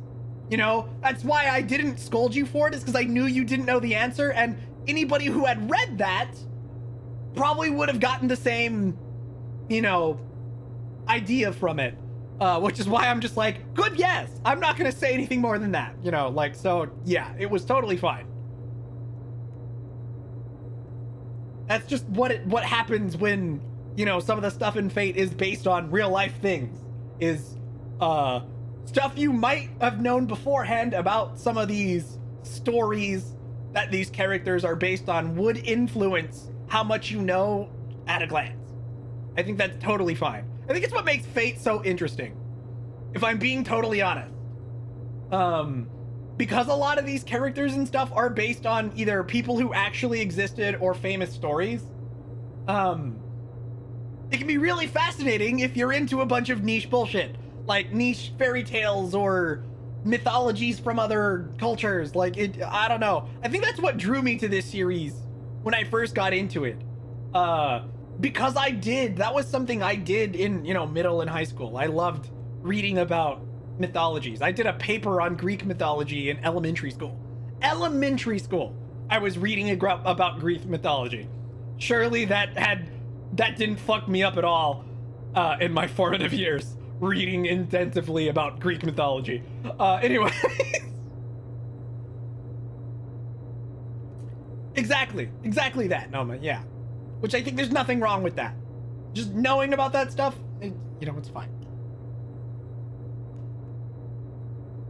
I have a pretty good idea of at least who among the regulars are deep into Fate, so it's fine. You will now enter the Colosseum and confront the opposing master. Are you ready? Remember, the only way to leave the Colosseum is to win. If you are ready, I will open the gate.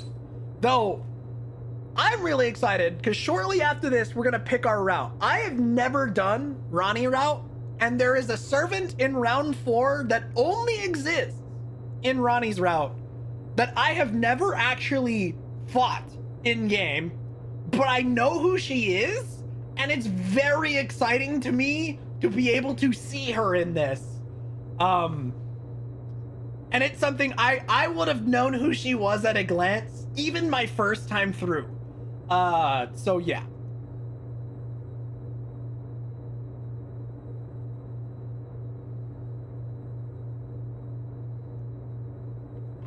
You just blurted out half the plot to a Fire Emblem game when you mentioned Black Knight, and you start paraphrasing King Arthur's Legend. Fair enough. Why write new story when can adapt classic story? Yeah. Fair enough, Noma.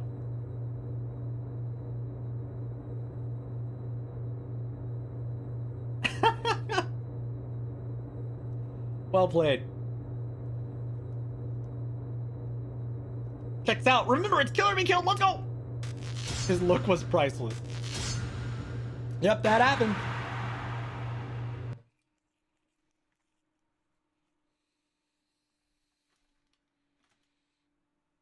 God, speaking of the Black Knight, I was reading a webtoon relatively recently, and in one of the more recent chapters, I fucking laughed my ass off because they made a Monty Python reference, and I was not expecting it. Because the guy was like fighting some dude and cut off like his arm. He's like, it was just a flesh wound, and bro's like, your arm's off, and I was dying laughing. Which one? It's called the Archmage's Restaurant.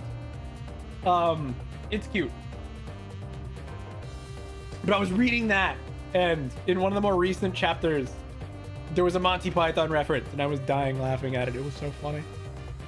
They did a Black Knight reference from Monty Python and the Holy Grail. It's just a flesh wound. What do you mean? Your arm's off. Yay, playtime again! It's Haruhi Suzumiya. Yeah, sure. Why not? Nobody expects the Spanish Inquisition. That is not a Holy Grail reference. That is a Flying Circus reference. But yes, that recurring gag in Flying Circus is a fun one. What do you want to play today? Hide and seek, tag, or play house? Let's play house.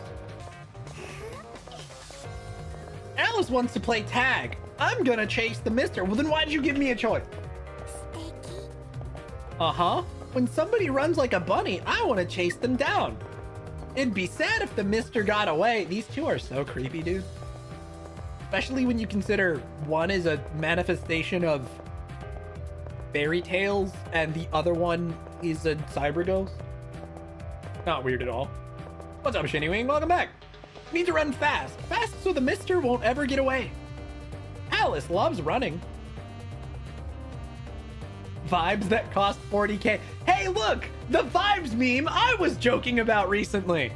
Yeah, I know all about that. Brother. Also, you mentioned this last week, Shinny. If you ever want to pull me in for Rivals Rank, I'm gonna have to update the game, but go ahead and DM me. Granted, I haven't played it in forever, so I'm probably washed. Just full disclosure. I'm gonna have to relearn the game. Also, hi Jeff. You come out of lurking when Shinny shows up, sus? You're just in love with him. That's okay. You just got a bromance going on. Nothing wrong with that.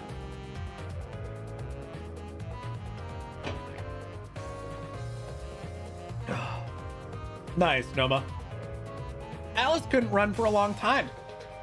Alice will run and run, but can we catch the mister? Code Vein 2 is gonna peak, trust me. Nah, dude, people are already complaining online that you can't look up character skirts. Fucking Bamco ruined it. How could they? However, could we have appreciated EO as much if we couldn't stare at her butt from under her very tight and ripped shirt she wears? Anyways, Jeff is your chaos brother. Totally fair. We can, and when we do, off with his head. Aren't you gonna be scared to cut off his head? Sometimes even little girls have to be scary. What a fucking line. Then we gotta make the mister really scared of us. Uh-huh, let's make the mister so scared of us that he cries a pond. Yeah, because looking at butts is great and all you live for, I know. Ito's butt was peak in the first one. However, will I cope with not being able to turn the camera onto the character and look at their butt? I have not looked too much into it, Noma, but I'm sure it's great.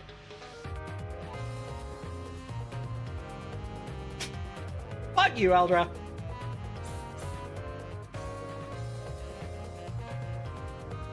Fucking I would say out of context horny quoting me, but like it's not even really out of context. That's pretty status quo for me. Perfect. At least I'm not the only one getting horny quoted. Red rum, murder indeed, yes. How about a different game? I don't want to get my head cut off. God damn it, Eldra.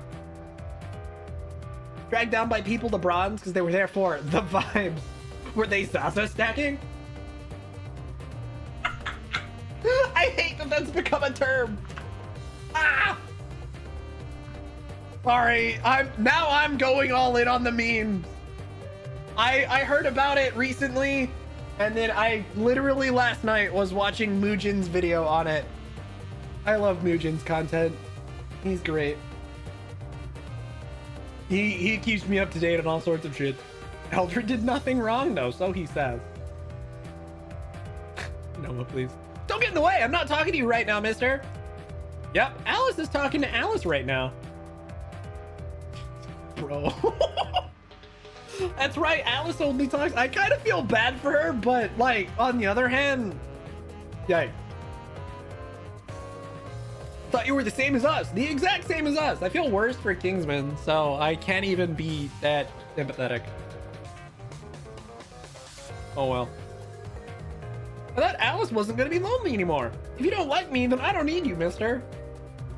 Alice is the only one Alice needs. She's the only Alice for Alice. Of course we did, Eldra. You're not my Alice, mister. Classic Eldra, Noma. I don't need you anymore, mister. You're in the way now. What big girls deciding matters on their own. Still, I always enjoy watching their harmonious accord. I cannot help but feel sorry for them. Their brilliance is but the sparkle of dreams escaping a corpse. Pretty much, Eldra. We used to have Rana here quoting all sorts of dumb bullshit, but then life hit Rana like a truck. So, you know. But if you want to play with us, then just this one time I'll play with you, mister.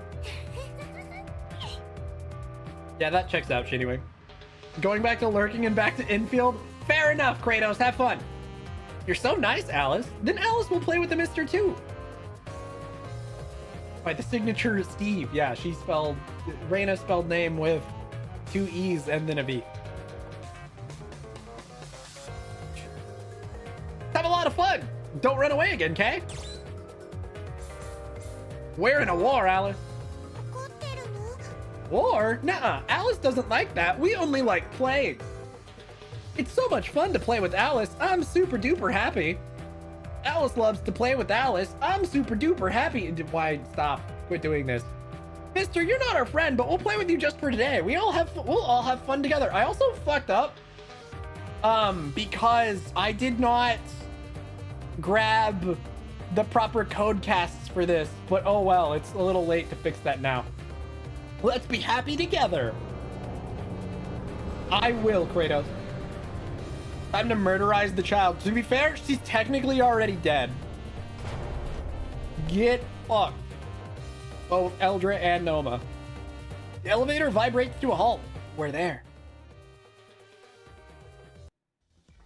$1 for every anime character that is named Alice. Dude, just in Fate Extra alone, you would have at least $2. Alice wants to thank you for playing lots and lots this week. Alice had so much fun. Uh-huh, we haven't had so much fun in a long, long time. Alice is happy and says thank you too. But we're all done playing with you now, mister. Alice wants to play with just Alice now. I don't need you anymore, mister. I'm gonna miss you, but it's time to say bye-bye. What do we say next? You forgot already? It goes like this. They forgot the line. They've got their creepy routine all practiced. Now, good Tom Thumb, your work is done. The tale is at its end. May dreams of dark embrace your heart. Night's curtain does descend. With great mirth, I'll cut off your head. Life from your body rend. Indeed, all tales must end. Damn, Saber. Master, you're a sweet person. I know you've grown attached to these girls somewhat, but life rests on the precipice of death. Shall I make that fatal tension even more exquisite?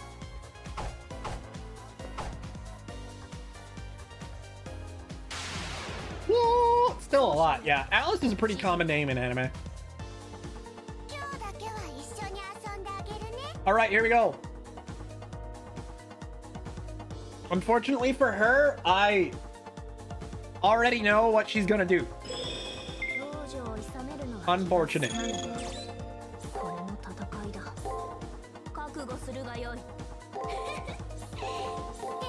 Sorry in advance. If only I had... At least I blocked it. Oh wait, this is a regular block.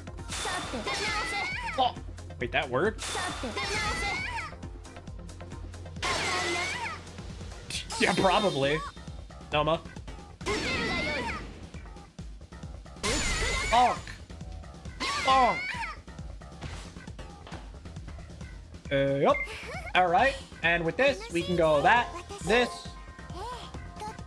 I guess we could at least pop a skill in here if we're, you know, just gonna trade skills.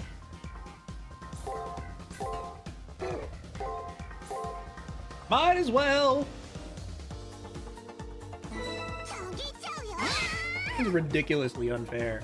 Unfortunate that her skill goes first, but I guess that makes sense. I didn't put a whole lot into agility, so. That is brutal. I think we won in 2 turns. In fact, I'm certain we won in 2 turns. Rip. Rip nursery rhyme. That's only 1,000 EXP. It probably could have been more. Oh, wow.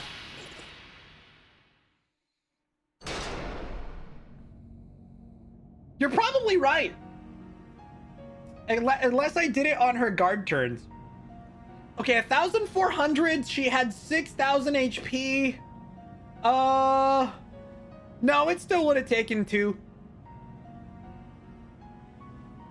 Because that would have been 4,500, and then the triple combo would have required like several crits to have been in one turn.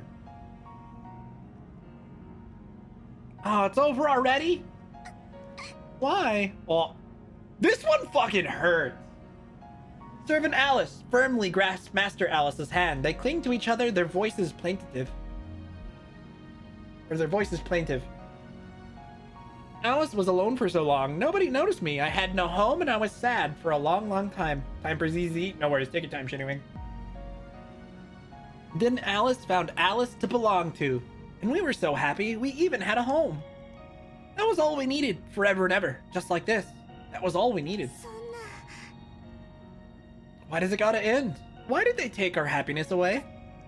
Why? Shh, it's okay. Alice gives a small smile. Alice already knew that everything would go bye-bye. I don't remember very well, but I'm probably already dead. My body isn't in that hospital anymore. Alice is like a box with nothing inside of it. There wasn't ever anything there since the beginning. Yep, even back in the hospital, there was no Alice left inside of Alice. No one noticed Alice, and I was alone. It hurt. No one treated Alice like a person. It was the same after Alice came to Wonderland too. Alice was so alone. That's why I know that my home here in the Alice will all go far away soon. But, mister, you cared about Alice, didn't you? Yeah. Uh-huh. You always paid attention to Alice, mister. It's because you're like Alice, mister, except you still have a real place to go home to somewhere. Thank you, Alice, for being my friend. For always being with me. You can be a total asshole and tell her no, by the way. I probably won't in any of the 3 playthroughs, but just in case you wanted to know, you certainly can with no consequences if you're a monster. Anyways. And thank you, mister, for seeing Alice, for playing with Alice. Woo! I really wanted to play a little more, but bye-bye. Weird that the master disappeared before the servant this time. With a sound like the crumbling of sugar, Alice glitters for a moment. And then she's gone.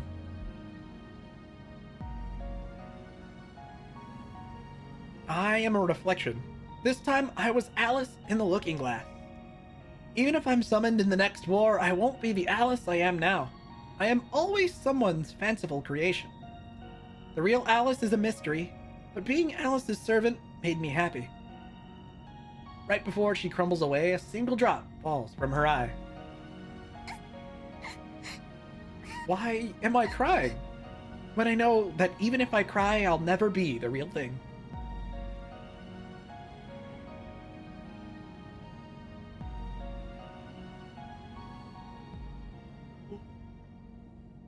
Oh, just left behind her ribbon.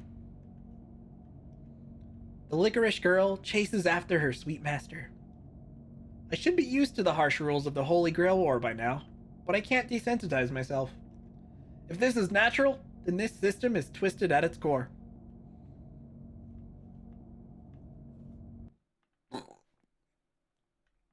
So yeah, the real Alice, to my knowledge, was a terminally ill child that just died in the hospital. It's pretty fucked up. And so the girl disappeared. I didn't wish for her to die, but I didn't wish for anything. I still led her to her death. This is the 3rd death I've caused. The rules of the Holy Grail War demand that I kill. But that girl will never see another day because of me. The guilt weighs heavily on my soul. To be fair, she was already dead. She was just a cyber ghost. Not that that is that much better, but like, technically we didn't kill her. You are lamenting over the death of your opponent. A warm, caring voice breaks through my gloom. The loss of life is a sad affair, especially if it's a consequence of the ruthlessness of war. Ruthlessness? I think pointlessness would be more accurate. Point taken. However, you fight because you have no other choice. You either kill or die. There is no mercy to be found in war, and the sadness of causing death is still there. But humanity dreams of the Holy Grail's power. They entrust their hopes to a higher power. They do this because they know that they aren't capable of doing what is best for all.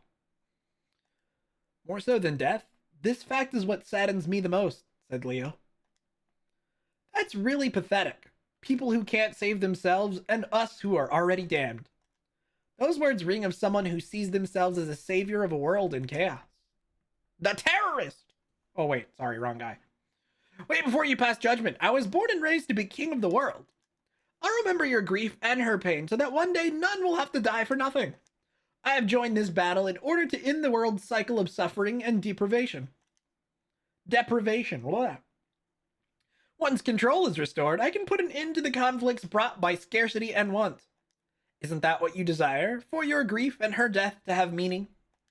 In a perfect society, all people must be equal. To save the world, there must be equilibrium. Though his ideas are poison, there is a seductiveness to his words that is hard to ignore. Or maybe his ideas are what's needed to heal a fractured world. The boy's oddly comforting voice lifts my spirits, which had sunk after Alice's death. What a way to comfort someone. This person's totally clueless. Being bombastic helps nothing. Oh, hi, Reed. Here's the terrorist. Suddenly forcing her way into the conversation was none other than Reen. Hold on, I gotta drink water. Gotta keep the voice lubricated. Blah. The unrestrained hatred in her voice perfectly matches the animosity of her expression. I overheard your little spiel. It's what I'd expected from the plutocratic Harway family. I care about all. I wish nothing more than to see a world where everyone has their place. And of course that place is under your rule, with you deciding who lives and who dies, correct? Your world is a place where you alone decide whether a child is to be fed or left to starve. Where a person's entire life is dictated by the whims of the Harway family's desires. However, you are not a god. If you want to live as you do now forever, go ahead. I don't care. But for me, I cannot and will not accept things as they currently are now. You wish to build a country dominated by saints? Fine. Just leave humanity out of it. Some information about you being a potential insurgent was correct after all, Miss Tosaka. You assume I don't understand your position, and in that, you're wrong. However, you need to realize the efficient distribution of resources depends on proper management. I can assure you that my family has no plans to stockpile goods for a financial gain. Once you see how we rule, you will understand our grand design for the well-being of humanity. I'm aware of the Harway plan for prosperity. Everyone in their place, with no place for dissent. A paradise based on stasis and class immobility. No change and no hope of a better future. Stability at the expense of hope and joy. A world where people don't live and only merely exist. I mock anyone who'd choose that path. Living as merely one of the flock doesn't appeal to me. Miss Tosaka, that is because you have inherent strength that the masses lack. Perhaps it is good to feel that you're in a fight to preserve your very existence. However, would you wish for all of mankind to suddenly be given the same strength? I mean, that is to say, of course you wouldn't. You are all too aware of your selfishness and your pride. Because of that, you could not share your pain with those without the strength to bear it. I could, and would. I'm not as soft-hearted as you make me out to be. Is that so? You will always help those in need. Your compassion will lead to your defeat. What did you just say? Joy is ephemeral. In order to save humanity, you must first be willing to let them die. The world needs a strong leader, Miss Tosaka. And once I gain the power of the Holy Grail, I will be the one true king, and my virtue will illuminate the darkness that engulfs the world. The European plutocrats control 30% of the world, and none have voiced their discontent. Opposition to our rule comes from outside the farm. To expand on your analogy a little. In short, either join the flock or be slaughtered. Our current view is that the populations of the Asian region are expendable. Of course, we have plans to integrate the region should they choose to support our aims. To think we agree on something. Okay, I understand perfectly now. What exactly do you understand? But I was right in entering the Holy Grail War this time around. So, Leonard Bistario Harway, heir apparent to the head of the plutocratic Harway family. Gonna go play some E-State now. No worries, Zelda. Take your time, dude. Have fun. I swear to you that I will crush your delusions of genocide and despotic rule. To be perfectly clear, you intend to kill me. Seeing as I seriously doubt that anything short of taking your life would stop you, yes. I see. I have faith that someone of your intellect will understand one day. Or maybe you already do. Talk about stubborn. I can't fault your dedication to your megalomaniacal delusions, though. What? Green's open declaration of war. I don't think it'll escalate hostilities the way it did with Julia. Leo has chosen his path, and she has done so as well. Their battle will be fought within the Holy Grail War. One will win, the other will die. Dun, dun, dun. And then those two will eventually disappear. Only I, who has nothing, will remain. Leo's plans, Rin's determination. I have nothing to fight for, yet I continue to fight and kill. Unlike the real world, I can feel the weight of this virtual world press down on me. Even so, I have no choice but to fight. When it comes down to it, fighting is my only real option. It's either fight or die. You were just like an NPC watching that conversation. Absolutely. Remember, guys, we're technically the main character, despite the fact that those two had way more main character energy than we ever will. Oops. It's no wonder Reen fondled us because she thought we were an NPC the first time we met. She's like, wow, you NPCs sure are realistic. Not that I would have stopped her, were it me, but we're being honest. Anyways, but how long can I keep this up? When I can't bring myself to continue even one step further. That's about right. Pretty much, Nova. It's freaking Highlander. There can be only one. Exactly that, yes. Yo, I just noticed the incense that we got from Taiga. Dun, dun, dun. Dude, why do all her stats suck? Look, all her stats are E rank. Those are horrible. And you compare them to like Archer, who's got like C's and B's, and Ryder, who's got C's, B's, and then EX rank luck. Like, that isn't completely absurd. I've only got C's, 1C, 1B, and D rank agility, because, why not? Getting all the stats to D rank would be relatively cheap. Though it would also be a total waste of points.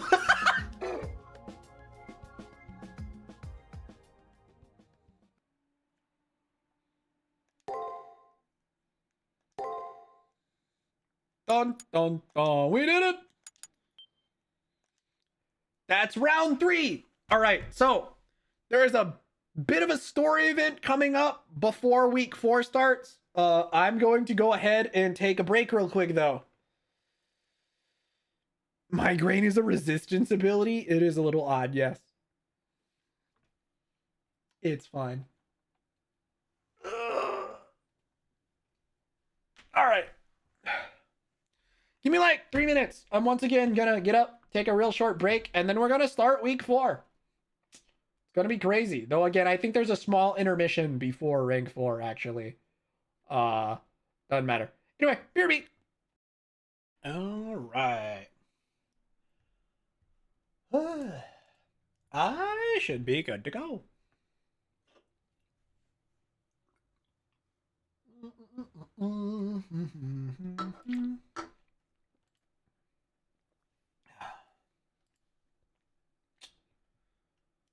Oh boy. Ugh. Did you have constant migraines? Your resistance towards mental interference is stronger. Yep. Makes sense to me. Big save. Already saved. What am I doing?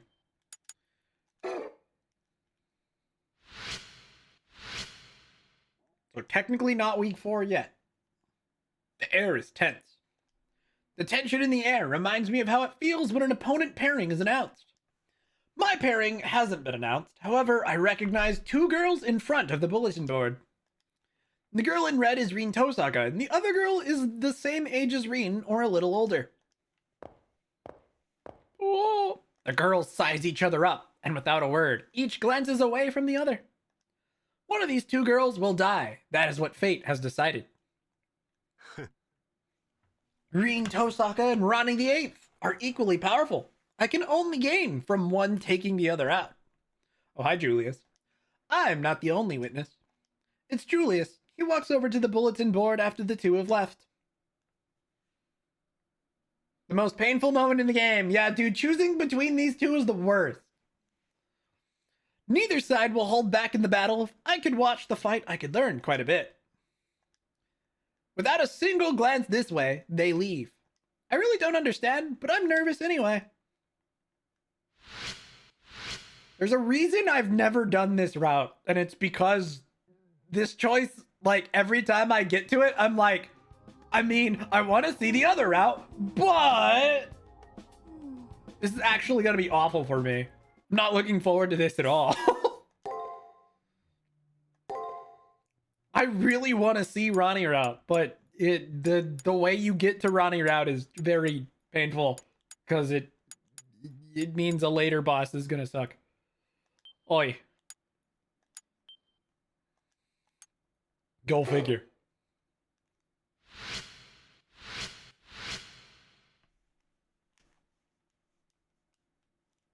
The moment I see Rin Tosaka, I know the time has come.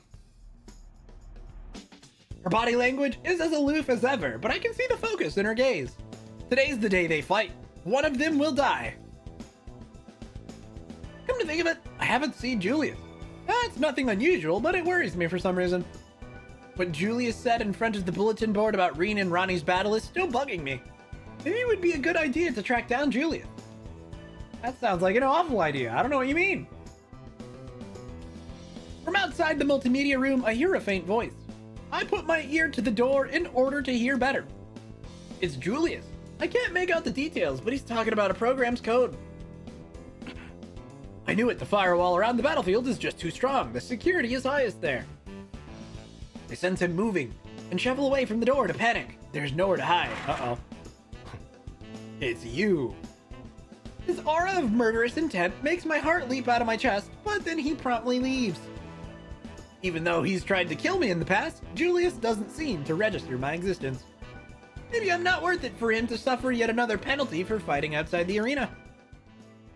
Probably true. Multimedia room. Oh, man. Oh, hi, Nero. Multimedia room is a bit bigger than the regular classrooms. At the front of the room is a screen. Instead of a ceiling projector, there is an old-fashioned film projector. That's odd. It could be here all the time for all I know. I never visit this room. The device has been rewrought, and recently. My servant is right. That film projector seems to be warping the very air, well, data around it.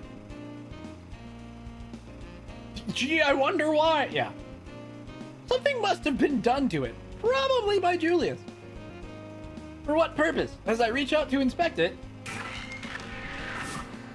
I get an error code. Yo, look, Blaze Blue mentioned.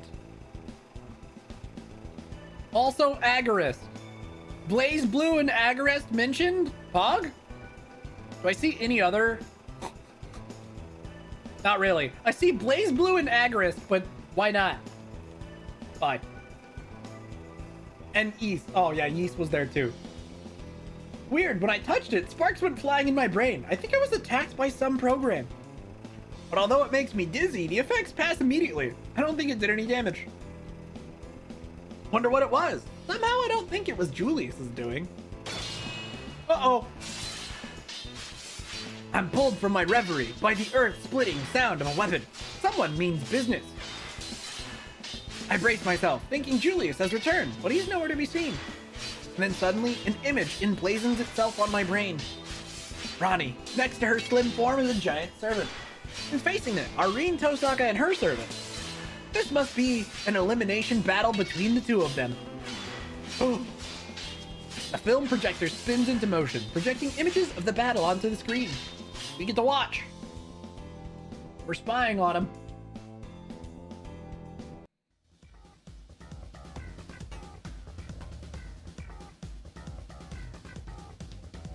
Oh.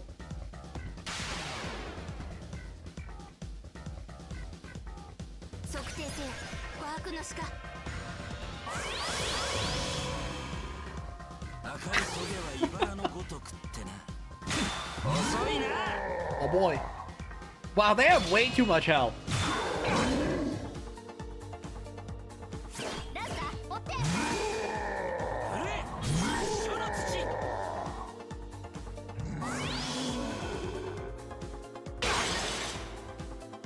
Yo, we just got slapped.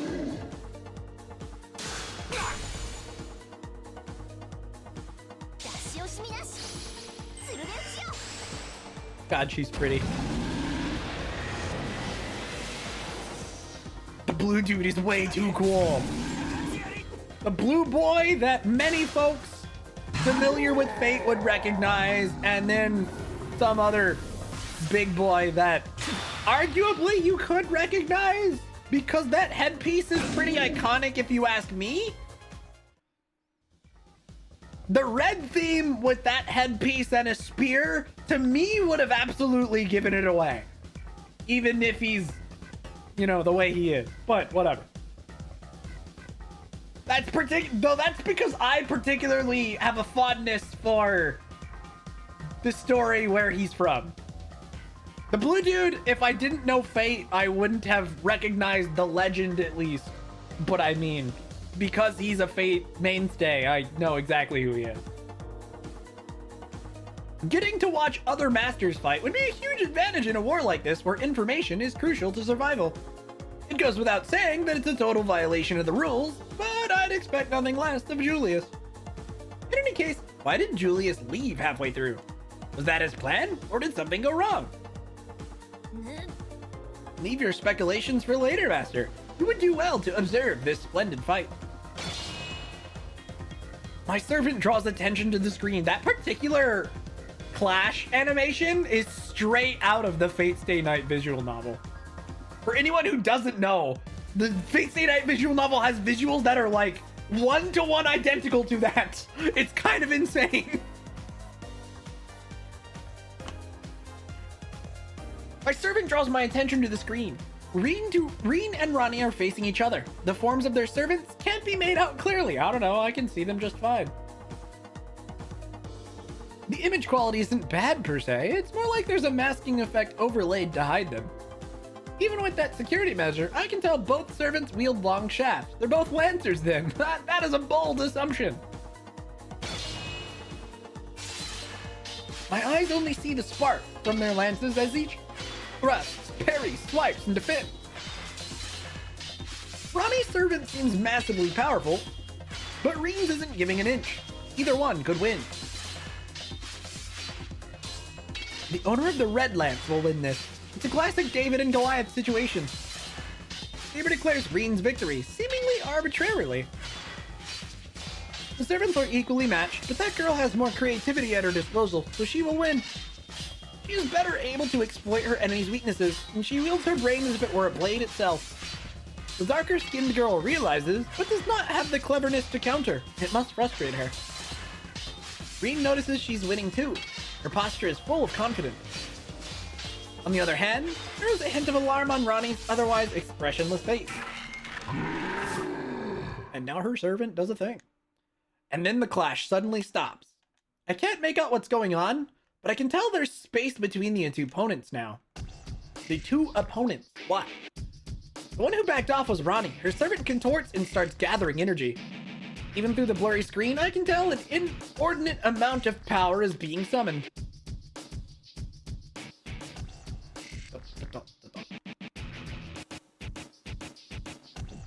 Uh-oh.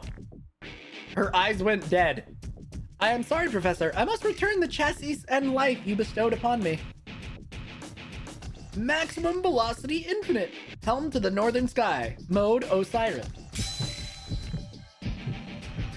Continuation of duties deemed impossible. In case of failure, destruct self along with the moon. Performing final directive. Wait, what? Atlas Homunculi can pull off crazy stuff like that? You fool, this isn't something to self-destruct over. After taking a beating from Reen, Rani must be intending to use her last resort. Never mind Reen, wouldn't that liquefy the entire arena? She used her command seal. That's a trump card you could only use twice in the entirety of the war, and Rani just used one. No, her command seal isn't what's causing this horrendous power to well up from within her. Her heart is a kiln on the verge of exploding. Anyone who saw her right now could tell. Rani's body was built with the capacity to overload like this. Your magic circuits are at critical convergence. You don't need to throw your life away like this. Woo-wee, a kamikaze, huh?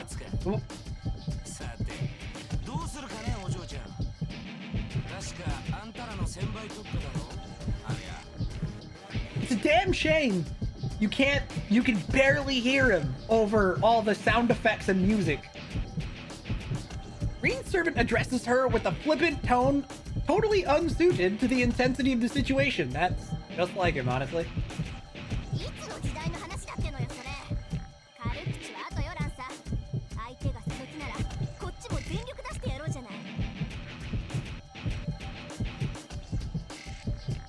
And of course, this one's not voiced. Her heart's made of ether light. Before she blows up the arena, skewer her to the core with your noble phantasm.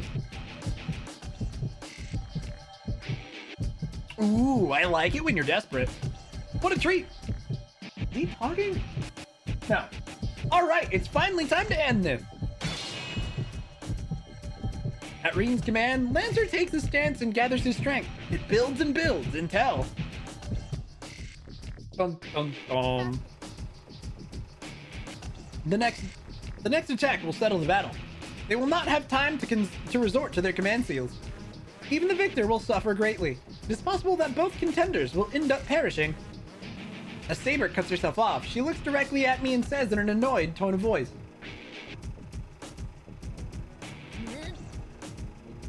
"What is that strange look upon your face? Do not tell me you were thinking of saving them." Well, I didn't realize I was telegraphing my emotions, but more importantly, what did my servant just say? Could there be some way to save them? It sounds like there might be, but Saber wasn't enthusiastic. Yes, indeed, there is. I intended to keep it to myself, yet I find you dragging it from me. Although reluctant, the young blonde servant points at my left hand, at my command seals. So long as this screen connects to where they are, you may save either one of them. If their location is walled off, I would require the assistance of a command seal to transit there. So it's actually impossible. Still, command seals exist to make miracles happen. I would need one seal to get there and possibly a second to survive once there. We could lose 2 seals. Wipe that look off your face. I cannot believe I must ask this, but I will ask anyway. Do you truly intend to save one of those girls? Alright, here we get to choose, which will determine the route you are on. Every time I got here, I usually picked Reen, because I'm gonna be honest, I just really like Reen. And every time I started a playthrough thinking, oh yeah, this time I'll pick Rani. I'll pick the Rani route. I ended up picking Reen again. It happened many, many times. But for the sake of this streamed and archived playthrough, I will finally pick the Rani route. The only time in the 3 playthroughs I will eventually end up streaming, because the next 2 times we're definitely doing Reen route, but whatever. Rani route it is. Because that is what I titled the stream and the VODs. So, here we go. I've never actually seen this route. So I don't know how much more different. Like, I know a decent portion of it will be different.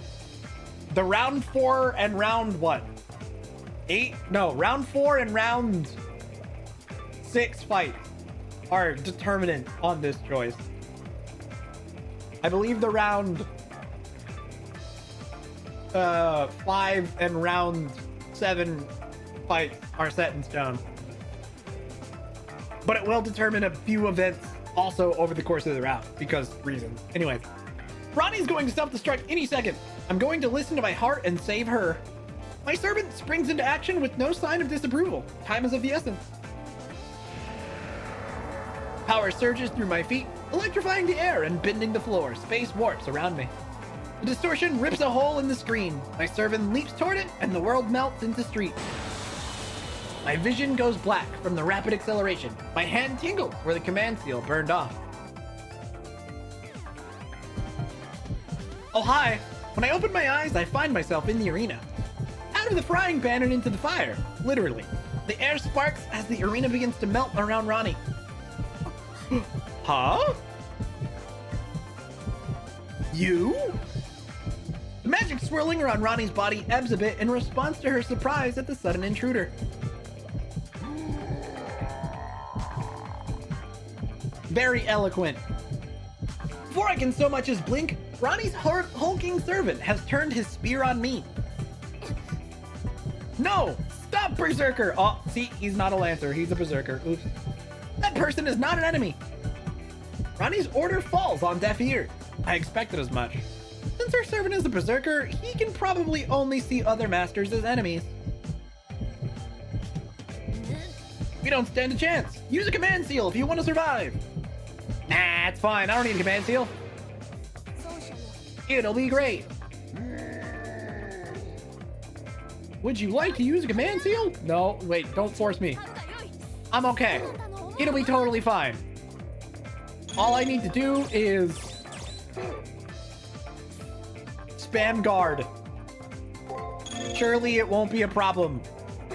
Actually, it might be better if I spam break. That might be safer. Though if I die from this, I'll probably just laugh. Fucking ow! Fucking ow!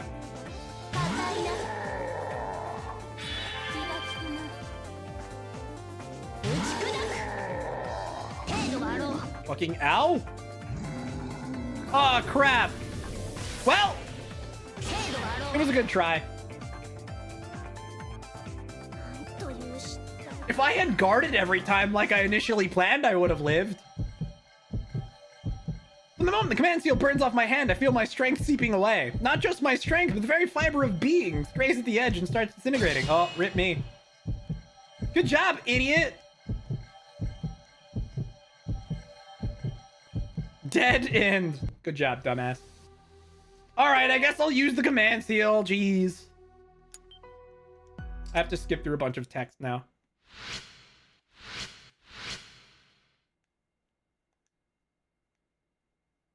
Even more so because I didn't save the second time I was prompted. Oh no, wait, yeah, I did. We're fine. This actually is a lot faster than I thought. I thought it'd be fine because my defense was built up, but it wasn't.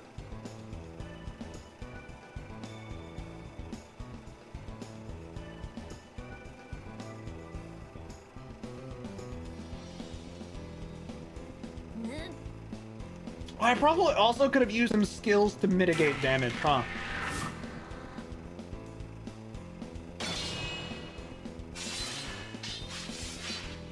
I literally could have spammed the skill and he probably wouldn't have killed me outside of that 6th part, which would have taken all my HP unless I guarded.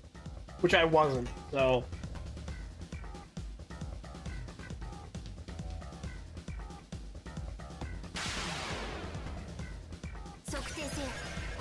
Damn, I have to watch this again too. I'm just gonna use the command seal next time. It'll be fine.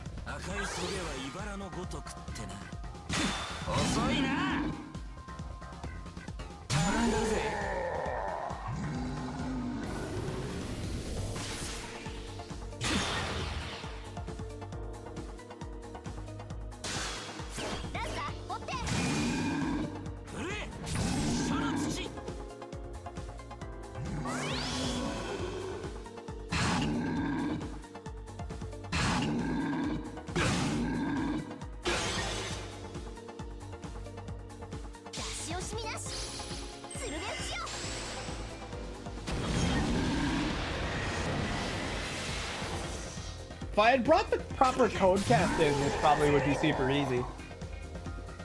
But I knew I forgot it even when we fought Alice.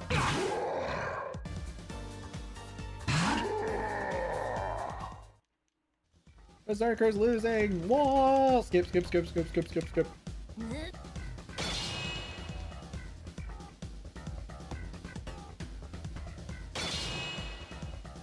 was my mistake.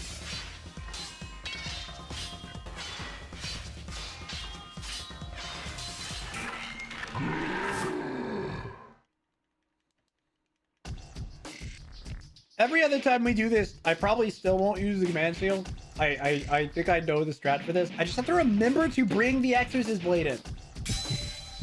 If I had that code cast, we would be guaranteed to not take any damage here. But I didn't bring it, and I can't equip it mid cutscene. So we're gonna have to tank and attack. But with guard, we should at least not get O code. So it'll be fine mostly. Yeah. Come on. I have to be very careful though, because if I accidentally click Reen when the dialogue comes up, it'll still be a problem.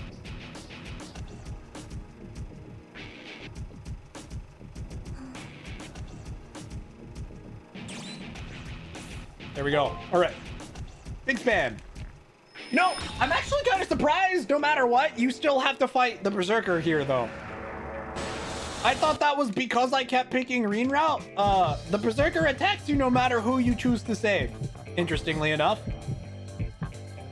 I guess that's kind of a spoiler for Reen route, but like...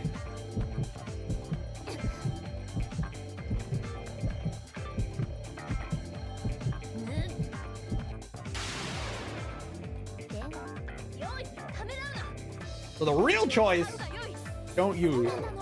You just need to do this.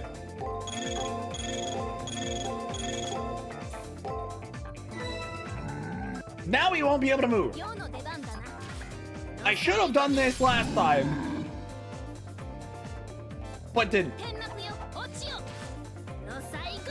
I should have spammed the skill all the way down. I'm not sure we would have lived the last hit still, because it did like 1400 damage, but I don't know what the number afterwards was, so it may or may not have killed me anyway. Again, if I brought the Exorcist Blade, would not be a problem because we could just interrupt the attack on that 6th hit. But I should be able to tank it with a defense move here. Yeah, we're chilling. That was the only turn we needed to live during, so we're fine. Somehow it was overcome. My intervention is clearly a rule infraction. With a warning from Sarah, the fight should now be put to a halt. Oh.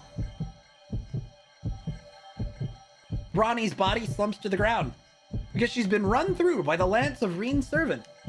During those seconds when Saber arrested Berserker's attention, he threw his lance into Rani's heart. Sorry, it was too good a shot to pass up. I had to show off my trump card.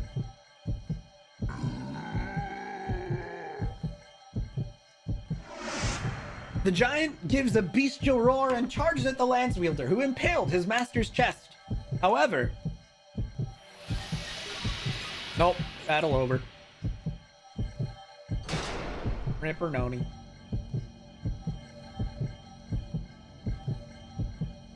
A lot of good we did trying to save her ass. It didn't even work.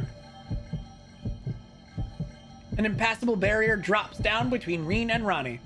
Maybe it's because of my intrusion or because the Seraph declared a victor.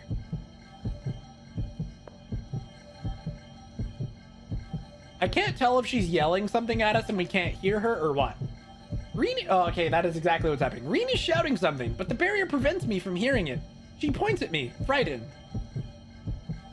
No, she's not pointing at me, but behind me at Rani. Looked on the end of the red lance that pierced Rani is an energy core on the verge of exploding.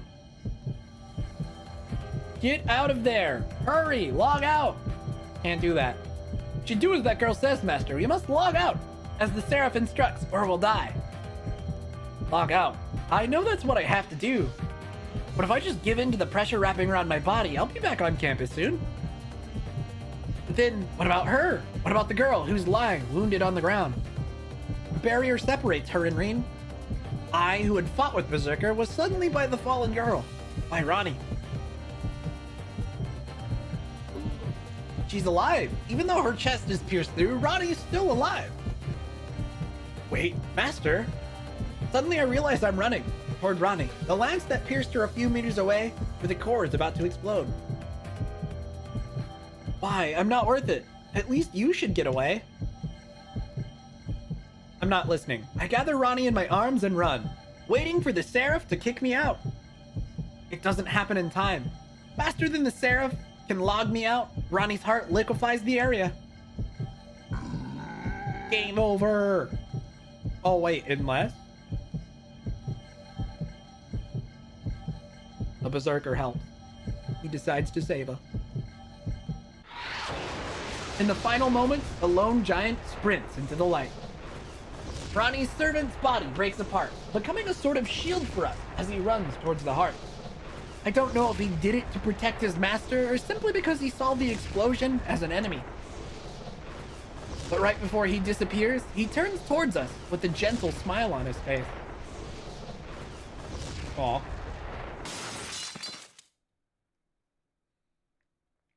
A Berserker smiling gently at us? That's pretty crazy. I come to in the multimedia room. The command seal on my left hand is now smaller, but my exhausted servant and Rani are by my side. Where? Why? Those words are all she can manage, she blacks out.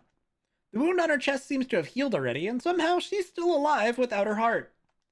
I always sensed she was special, even among masters. Reen called her an Atlas homunculus. Whatever that means. As I tend to Rani, I glance at the screen. It's dark, probably because of the earlier explosion. Probably. Rani is recuperating in the nurse's office. From the look of things, she's in pain. According to the doctor, she awoke briefly, but immediately fell back into a comatose state. They say her body is fine, so she must be mentally exhausted. After nearly an hour, Rani's long eyelashes flutter open. He blinks twice, 3 times. You did lose, yes. Her voice is small and her words are spoken flatly. She stares blankly into thin air, her eyes glassy and distant. She reminds me of a broken doll. Hold her hand. How lewd! But I mean... I gently press on the delicate wrist as it rests on the bed. And no response. Yeah, it's fair. My first impression of Rani's hand is that it's soft and very, very cold, and so thin. I think to myself, man, she is a girl. Oh wait, sorry, wrong. Feeble, like it would snap if I accidentally squeezed too hard. That one was for you, Noma. Even after I've held her hand for a while, her fingers remain icy. Faint breathing and the occasional blink is all that identifies her as a human being. After a short while, Rani's eyes slide shut again. Her shallow breaths even out into the deep, gentle... her shallow breaths even out into the deep, gentle breaths of sleep. I got it. It doesn't seem like she'll get up anytime soon. So I hope the next time she wakes up, she's more alert. Come to think of it, I haven't heard a peep out of my servant in a while. They must be angry. Naturally, you fool! Why did you show compassion to that woman? She is not even a friend, much less a comrade. You turned my stomach. Be gone from my sight. Yeah, Saber is pissed. She's never been so openly hostile to me before. She must be very angry about what I did. But wait, I've heard her say that she admires kindness before. Why is she angry at me for showing compassion? Don't be ridiculous. I only joy when leniency is bestowed upon me, not when it is given to others. What a selfish... Never mind. You know, fair. I see. She's just so imperious that I don't dare criticize her. Saber broods in angry silence. Rani doesn't look like she'll wake up, so I might as well go now. She's jealous. Our servant is very jealous. I look up to see Rin Tosaka leaning casually against the wall. She's obviously waiting for me. Yo, we get an immediate butt shot. Thanks, Fate Extra devs. Now, I hope you have one hell of an explanation for what you've just done. Just her glare is enough to convey all of the anger and hostility she has towards me. Not that I blame her. If I had interfered in the Colosseum, we all would have died. Considering her powers as Magus, Rin could have just dragged me somewhere to fight like Julius did. Now that I think about it, I'm pretty sure that her curiosity is the only thing keeping me alive. If Masters can start teaming up, it'll completely destroy the balance of the Holy Grail War. Even the most skillful use of a command seal shouldn't be enough to bypass the Colosseum security. To be blunt, you don't seem like that great of a Magus. How did you pull off the impossible? And before you answer, remember that I reward truth and reason and punish lies and stupidity. Don't be naive enough to think Julius is the only one who knows how to circumvent the rules. I'm willing to risk drawing the ire of the system to deal with a threat of this magnitude. Since Julius was able to start a fight on campus, I'm sure Rin could easily do the same. If it comes to a fight, I'm in no condition to face her. That, and I really don't want to fight her. If I want to avoid a confrontation, I should probably just tell her the truth. And so we do, as the screen fades to black. So Julius was behind this little stunt. I didn't think you had it in you to do something this low. As no real battle information was exposed, the identity of Rin's servant remains unknown. Though she would never admit it, it's obvious that she's more than a little relieved by the thought. Of course, Rin being Rin, her facade of suspicion and hostility didn't disappear entirely. But if Julius wasn't able to break through the security, how did you manage to pull it off? Trying to break through the firewall would have caused the system to fry your brain. Unfortunate. I did see a bunch of error text. It was crazy. The Seraph attack program. I remember having to deal with it at first, but it doesn't seem to affect me anymore. That can't be right. Even if your body is safe, your brain wouldn't be able to handle the strain. Oh, speaking of which, aren't you... I could see the bewilderment in her eyes. Her confusion almost overcame her normal animosity. Never mind, I was just thinking out loud. Forget I said anything. However, if you choose to continue fighting, we will remain enemies. Keep that in mind. One last thing, do not spy on me again. Should you try, your suffering will be legendary. With that, Rin began to walk away. She didn't stop, as if a thought had just occurred to her. Hey, does the name Twice Peaceman ring a bell by any chance? Twice? I can't recall hearing the name. Might have heard the name before, but why bring him up now? So? No reason, really. You kind of remind me of him. Never mind, just forget I asked. Okay. I am left alone with my thoughts as she turns and walks away. What a name. Twice Peaceman? Yeah.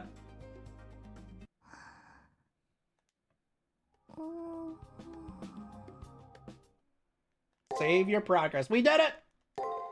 I'm so excited about this upcoming week because the servant is just really good.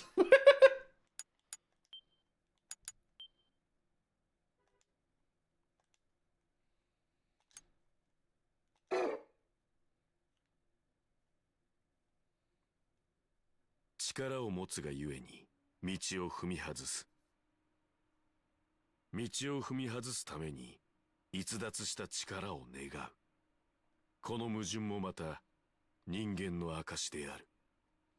紛争のない世界。調和に満ちた世界でさえ。Did you look at what this servant looks like? Does that not immediately get you excited? I'm so excited.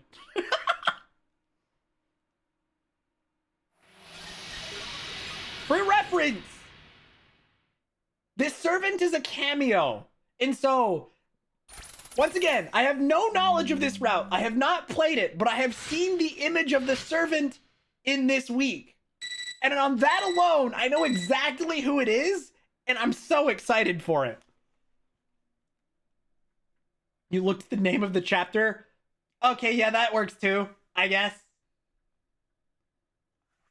The combatants will be announced on the second floor bulletin board.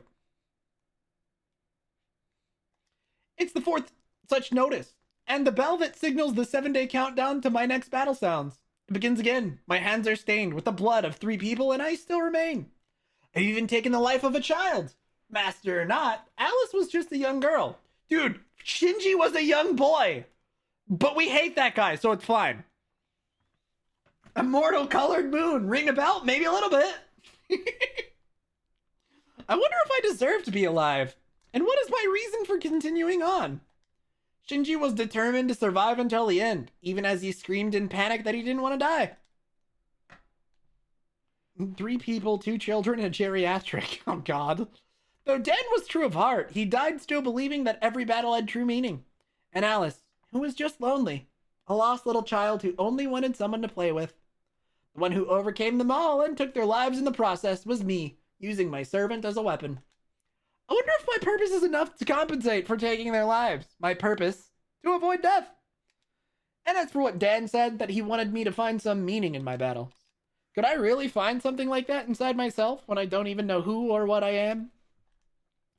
Even if the memories that were erased before the prelims were to return, could I find it within me? Something like that. To find meaning in any of my fights.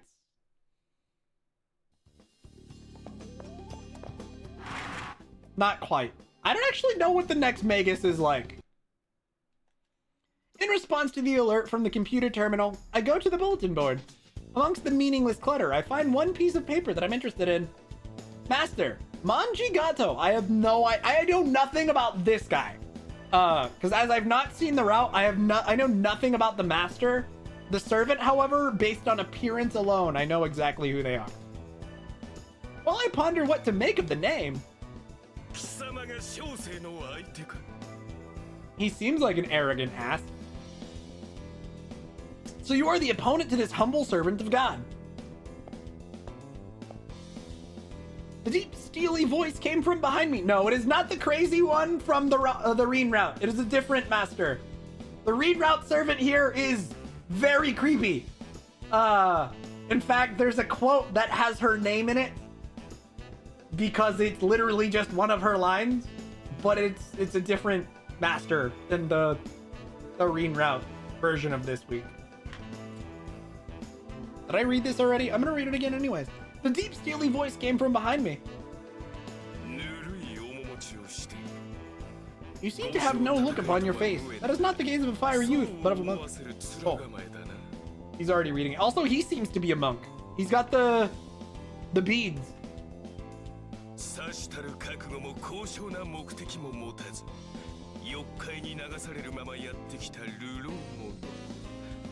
Though, Buddhist monk with open jacket and no shirt is a look. I'm approached by a man built like a mountain.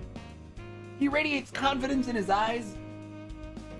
Oh, he radiates confidence, and his eyes glisten with fanatical assurance, though I'm not sure what about.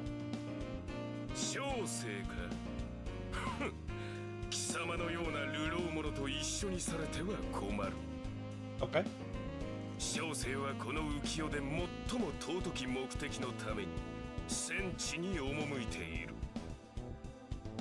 Oh boy.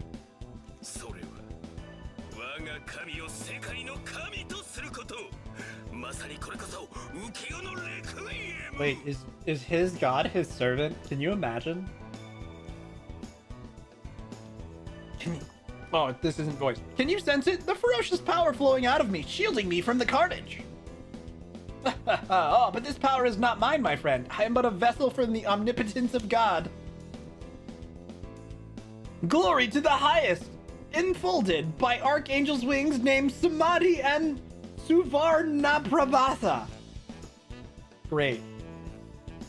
I'm gonna have real trouble reading some of these lines, aren't I? If my God is with me, then I shall trust in the uncertain Apocrypha, and I shall not fear Goliath. Not Hariti or even the Kama Jahanam could not birth a Sukvati of this I hate the way this guy talks. It's not. It's like equally as bad, but in a different way than the other master for this week. You're heading to bed, Jeff? No worries, dude. Thanks for hanging as long as you did. I'm just gonna butcher all the names, and it'll be fine. Yeah, dude. Have a good night. Thanks for hanging. Is it acceptable for this god, so rich with power, to have but one lowly follower? Nay, not even Plato's demiurge would be satisfied with such a thing. All humanity deserves to reach Eden. Do you not agree? And that, my friend, is why I must win. It is my destiny. I have absolutely no idea what he's talking about. Mood. One thing is clear. This man named Gato has conviction and passion. In suffocating quantities.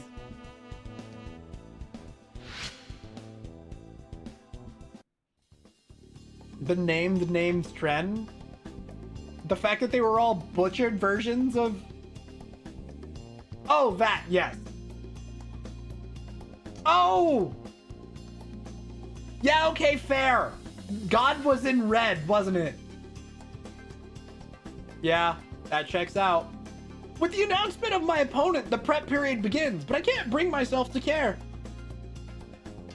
What in the hell am I? Why am I here? How did I end up as a master in the Holy Grail War?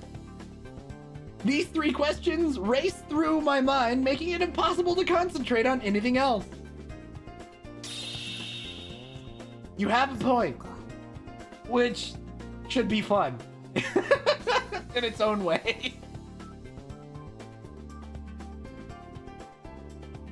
Do not dwell overlong on such thoughts, and remember, you've helped as well as harmed. You still doubt the rightness of your actions? Why not visit the ones you've saved, as boring as it will be? Listening to Saber talk reminds me of something. The one I saved using my command seal to disrupt her elimination battle should be in the nurse's office right now. I wonder if she's alright. Might be a selfish thought on my part, but I wonder if going to see her will change anything. I should probably go to the nurse's office later and visit her. Hell yeah, let's go visit Rani. First, very important servant conversation for Saber happens on this day specifically, and therefore I'm going to save. I'm just gonna save right here. RIP, the route split. We are now dead set on Rani route. I cannot go back. Not that I ever plan to. Because if we're gonna do a different route, I might as well replay a game. Oh, hi.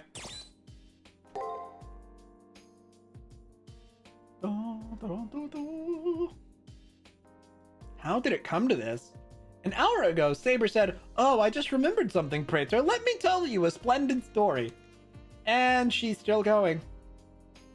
まさに驚愕の演出だな。青年が恋に落ちた家庭教師の元彼が、実は青年を赤子の時に捨てた父親だったとは。Oh man, NTR story is the worst. そして運命の日、青年は王の御前で共に演奏する父に孤児として育った恨みをそのままぶつけたのだ。父はそのあまりの神々しさに心臓が破裂するわけだな。Nice. だがさすがは天才を生んだ天才。込み上げた血を飲み込みながら父は青年に勝るとも劣らぬ歌を歌い上げる。かくして父と子の天をも明動させる音楽勝負が始まった。両者は三日三晩力尽きるまで歌い続けたとかなんとか。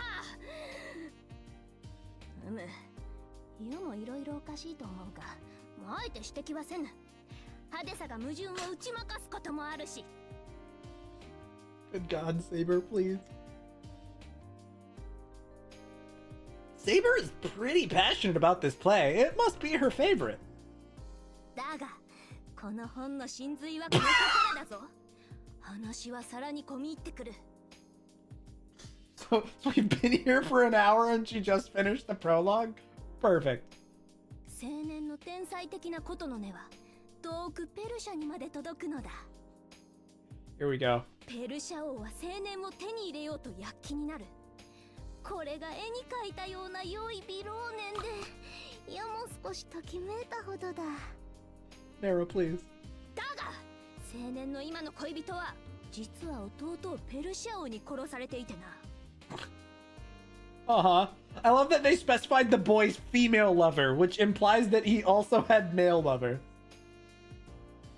長く復讐の時を待っていた彼女は宴の席で杯に毒を盛るのだが。 Saber's story doesn't stop at one twist or two. No, there are a couple dozen twists, and over 100 characters bound by love and hate. I guess for there to be a couple dozen twists, all the characters have to be an emotional orgy. Yeah, sure. What a way to phrase it. 話が長い。終わる気配が見えないだと。 No, we're talking about young boys. Don't worry about it. まったく何を聞いていたのだそなたは。もうとっくにクライマックスだぞ。 What the hell did we get to the finish already? ここまで聞けばおのずと予想できよう。あとは主役である青年がペルシア王になり変わっておしまいではないか。 Okay. There was no way I could have predicted that. The only plot arc that got resolved was the protagonist, and he wasn't even all that happy at the end. That's the end of the story, and those 100 side characters are doomed to a bad ending. いや、だからみんな幸せになるんだぞ。最後におかしな機械が出てきてな。A Deus Ex Machina! マキナと。 Yes, perfect. 10 out of 10.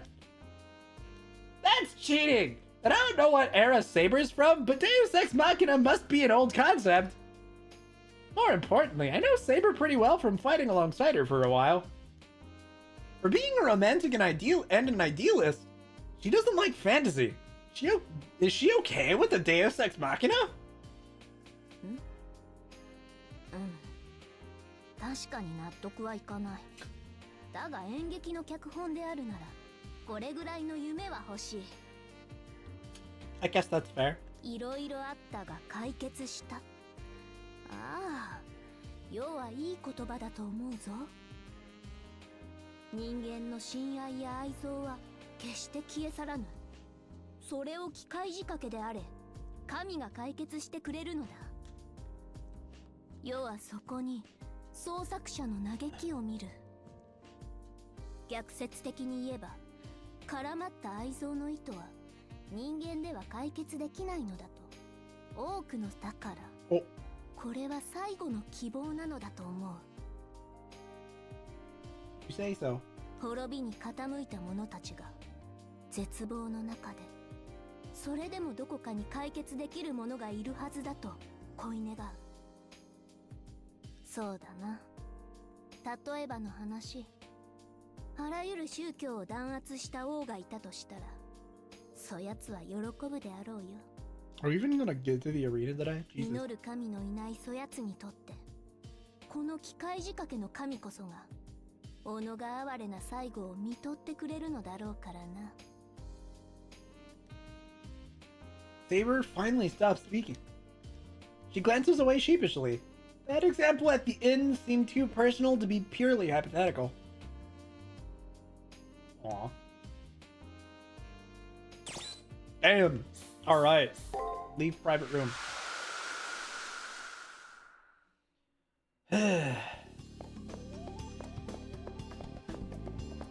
Let's have a quick drop by the library.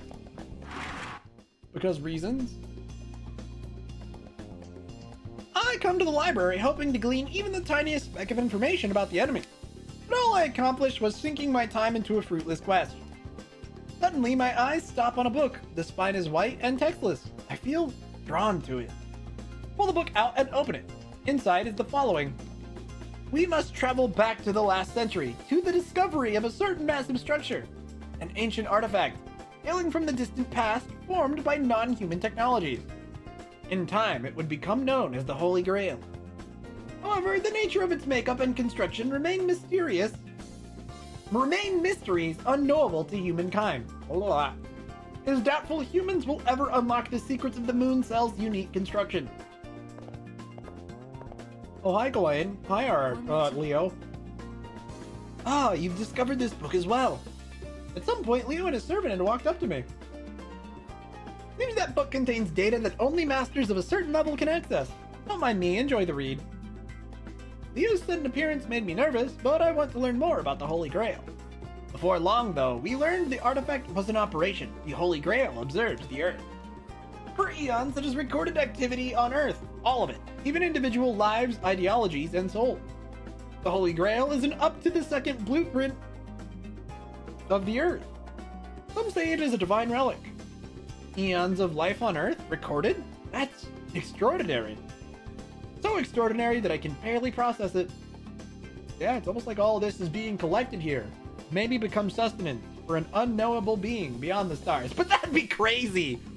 Surely that's not what's going on here. Anyway.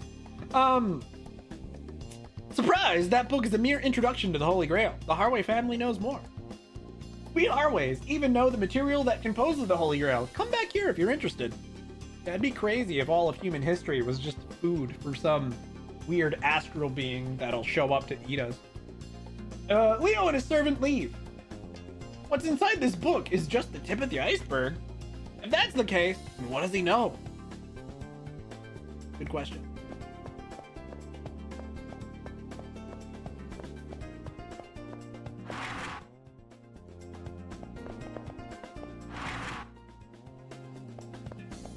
Hi, Leo, you're back.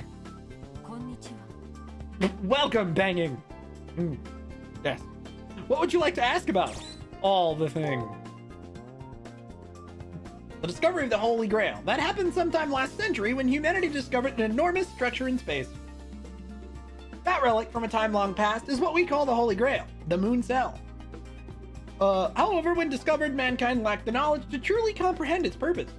And to be honest, I despair that mankind will never be able to truly understand the reason why it exists. The technology used to create the Moon Cell is far beyond the strangest imaginings of mankind. And although we may never come to understand what it is, we do know what it's doing. The Moon Cell was created to observe Earth and has done so since the dawn of mankind. Every existence, all forms of life, histories, ideologies, even lives have been recorded and stored. Containing the whole of Earth's history, the Moon Cell can be seen as the world's blueprint. Some believe it to be the Holy Grail of the Seven Heavens, a relic that holds the answers to every question. Do you have any other questions? Yes. What about the construction of the Holy Grail? The materials that comprise the Holy Grail can be found on Earth. Once we knew that, it was obvious.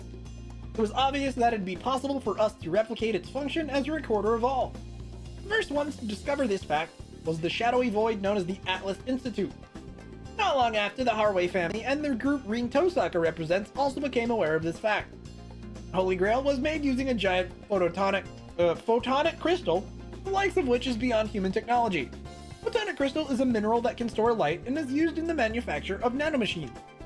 Its processing speed and near infinite storage capacity far exceeds all other technologies.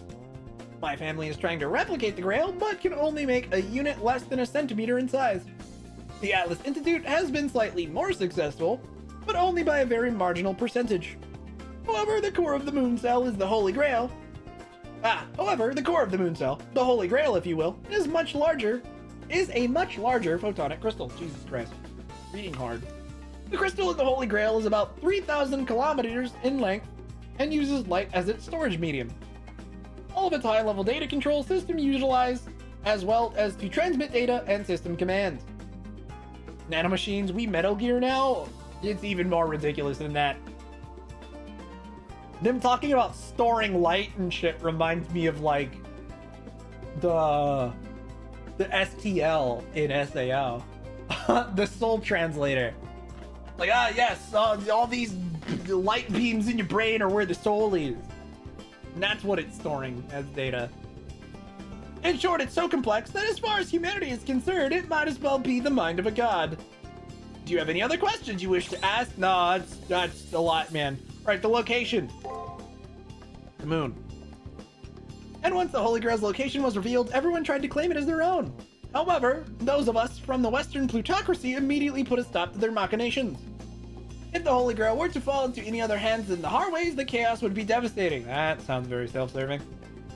My family has always restricted new technology as we believe that technical progress is unnecessary. That's pretty fucked up. We also stopped space exploration to keep others from physically landing on the Holy Grail itself. I'm sure you see it now. The Holy Grail currently orbits the Earth as what most people know as the moon. Have any other questions? Yeah, sure. Yeah, that's why it's the moon cell.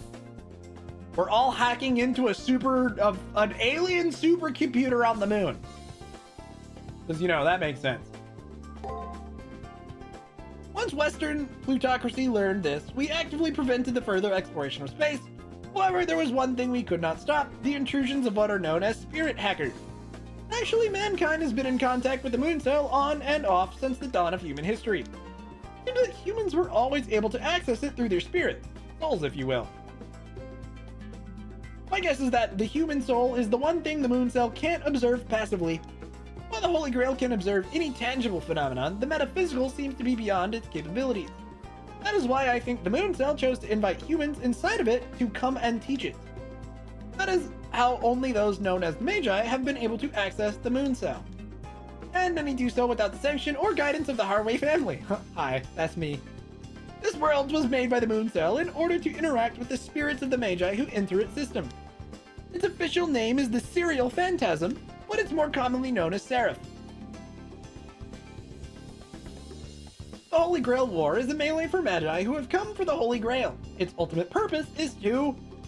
blank, blank, blah, blah. In short, it is a way to determine who is to have control of the artifact, the Moon Cell Automaton. Do you have any other questions? No, that's pretty much it. I think the translations are a little wonky through some of this, because it like jumps around in a weird way, but that's fine. Is that so? Well, I shall remain here a while longer, so if you think of any other questions, please come back here. Yeah, not right now. We are going to proceed a little bit, because we're going to go visit Rani. But it's a little bit past 4. Let me go ahead and take my last break real quick. I'm going to finish this bottle of water and grab an additional bottle, and then we'll hunker down for the last hour or so of stream. Give me like 3 minutes, you guys. So, BRB. Alright, I'm back. Translation of this game is older than a lot of you. I sure hope not, because the English translation of this is not even 15 yet.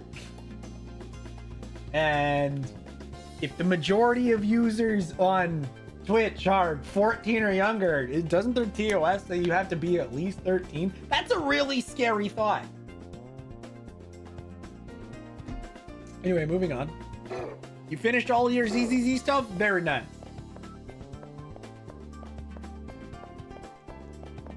Doing great.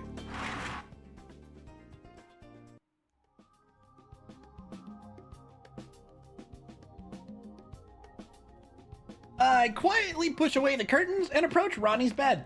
Whoa. Since I don't hear her moving at all, I assume she's asleep until I see her eyes are wide open, staring blankly into space. That's not weird. Checks out Shinnywing. I try to greet her, but she doesn't even look my way. And suddenly, Rani's mouth opens. Her wide eyes remain unfocused, but her body doesn't move. But small monotone words escape from her lips. Again, scary thought, Noma.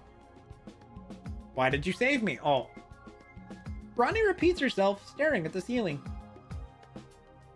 Why did you save me? Yeah, I suppose. Because your brain was about to be destroyed. Because you were going to die. You were killing each other, and I was about to watch someone die. Anyone would have stepped in.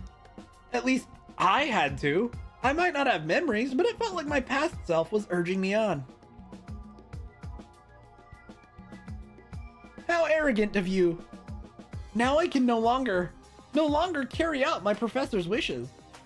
Without the last parallax artifact created by the Atlas Institute, I no longer have purpose. Rani speaks without inflection. The parallax artifact must be that heart, or whatever, that she tried to drive critical. No, if it was really her heart, she'd be dead. She's always been emotionless, but how despondent she is right now really takes the cake. What are you? My words just die. I came here to stop worrying, and her question drives a stick into the bee's nest of my emotions. After I am unable to answer for several long, tense moments, Rani mutters my name. Banging Kawakami. That's what she's dreaming about right now. Don't ask me why. She keeps talking as if drawing slowly closer to a conclusion. What a weird thing to say while half asleep, right? Gosh. You took away my one reason to be here, the mission bestowed upon me by my professor. In other words, I no longer have any reason to exist. Rani then falls silent. She simply stares blankly at the ceiling, as if refusing further contact. Did I save her life in order to discover my own reason to try? She had a motive to risk her life for the Holy Grail. With my intervention, I managed to waltz in and cripple that motive. Suddenly, I'm startled out of my silent contemplation by a beeping from my computer terminal. Oh, probably the dungeon. The primary cipher key has been generated. Dungeon time, yeah. I think it would be good to follow the prompt from my terminal and leave this place. Do we even get to see the damn servant today? Probably not. Maybe. Perhaps. There's a chance. Hi, Zagara. Give me my food. Welcome back, Banging. You've advanced again. How wonderful. I don't have any medications for you today, but I've made you a lunch. I hope you like it. Oh, thanks. How good is her lunch? What does her lunch do, even? Moderate servant HP and heal status effect. Good stuff. Thanks, Sagura. Perfect. And then no, jeez. You know, the more I see you, the stupider you seem to get. That's so rude, Reen. The more I see you, the prettier you are. Wait, sorry, that's not an insult. Damn it. Have we ever gotten a lunch that insta-kills when you eat it? Nope. Not yet. Code Vein 2 early access starts in 50 minutes, more or less. So right as my stream ends, you're gonna jump into Code Vein 2 and wreck your sleeping schedule. Congrats. You're welcome.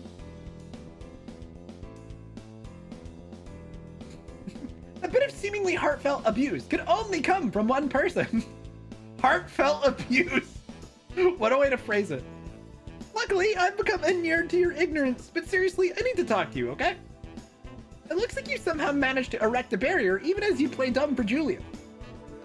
I've never heard of a Magus who could pull something like that off. Just who or what are you? You'd better have a convincing answer or your trips to the arena will become a nightmare. Bean's gaze becomes sharp enough to cut glass. I somehow know that the wrong answer will be fatal. However, that realization makes it easier to answer as I have nothing to lose at this point. To find out exactly what I am, several people have asked me the same thing. And their curiosity is tinged with suspicion and unease. Can't wait for Fate Extra Record. I was really hoping Fate Extra Record would come out next year, but they apparently pushed it to Q2 this year. Man, I want it really bad. I also can't wait for it. I'm very excited for it. Several people have asked me... Oh, I already read that. Am I really so different from the other masters? Reen's expression quickly changes from one of hostility to one of unease in the blink of an eye.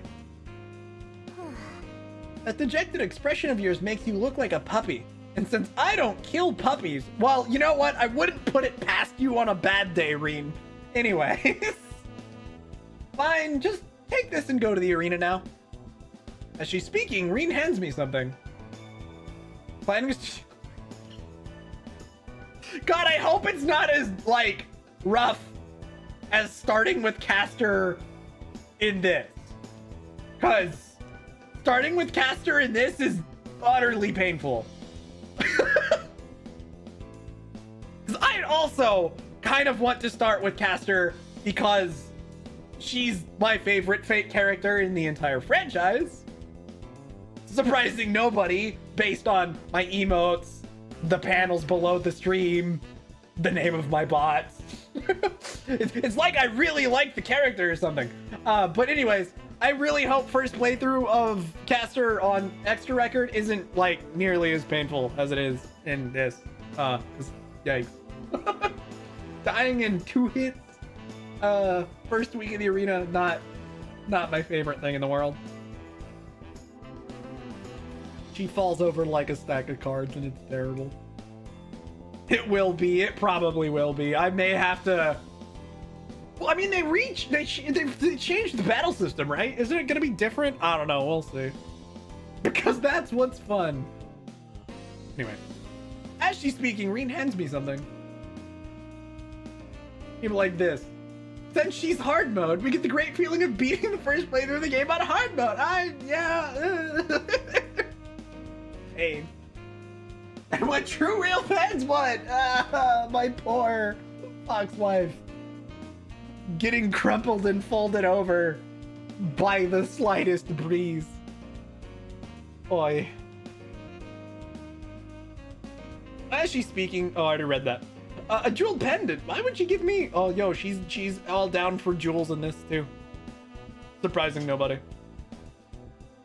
Take this and go to where the anomaly in the arena was detected. You'll definitely do an archer run first. That's actual hell. Yeah, probably. Anomaly. What could that possibly? The anomalies are flaws in the arena's construction the system uses to make seraphs when needed. Think of them as flaws in the firewall. Normally secure data will sometimes be leaked through them. Is this, do rare enemies start appearing in week 4 or week 5? I guess we'll find out. Rely too much. Dude, projections translated improperly in this game. That's the other problem, is like certain parts of his translate. I think they translated his noble phantasm wrong. So on a first playthrough, if you don't know how shit works, using his noble phantasm is impossible. Actually, is it coded wrong? Or is it just the translation? I'm not even sure. Can you even use it? I would assume so, but like it's weird. It's fine. Unregulated data streams, the remnants of defeated players, and the other things are all distortions. That gem has been banned as formalware. It'll let you access any distortions you find. Distortions contain various kinds of information, and you might learn something to allay your worries. It's a simple process, really. Just track down a distortion and the pendant will do the rest. My theory is correct. You should be able to learn more about yourself. I'm sure of it. Doesn't she do this on her route too? It's crazy how intertwined Reen still is, even on Rani route. Be absolutely clear, once again, I've never actually done the Rani route. I've done Reen route like dozens of times. Because every time I get to the selection and think, I should do Rani route, clicks Reen anyway. Boy. Go with an assassin servant? That would be interesting. The assassin servants in the Moon Cell based on Extella are who? We know Julius's servant, who I won't say the name of. Though I guess that's arguably a spoiler already. Because we've only seen him. Anyways, there's that guy. What other assassins are there? I'm trying to think based on Extella, because Extella would be the one with more assassins, right? Oh. I guess it would be whatever it was whatever assassin showed up in CCC, right? Who the fuck was it? Hold on, I'm gonna look. Never played CCC, so I don't remember. Oh, who was it? What a bitch. Was there even an additional assassin in? There might not have been. There might only be the one guy. I can't think of any others. I know there's 2 Lancers at least. 3 Lancers, arguably. I don't know. It doesn't matter. I wonder what assassin they'd put in there. Semi-Rami. Mommy? That would be great. I gratefully accept her gift, ignoring the potential for danger. If I can find a clue about myself, the reward will outweigh the risk. For the time being, I need to thank her. It's so weird that she's an assassin. That was like the entire ruse all through Apocrypha, because it was like, wait, she's not a caster? Question mark? At least that's what I would have easily had her pegged as for most of that. Anyways. Just as soft as ever, I see. Oh, the areas in the arena you'll need to find will be shining. We'll see each other again if your luck manages to hold, that is. I wouldn't be upset if one of the Hassans were in it, if I'm being honest. The Hassans are great.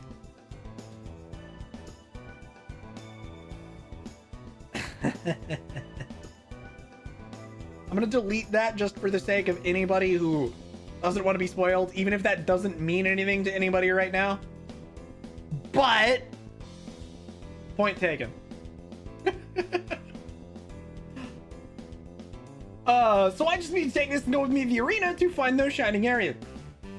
Charge this item and find clues about myself. I'll hunt down the arena's magic hotspot. But fair. To be clear, when we eventually do nameless or archer route, God, I'm bad. I guess we already said it's fine to say narrow, nameless, and Tamamo. But nameless will be the second servant we do, and I will be doing green route. I'll also probably doing Femme Hakuno for that one.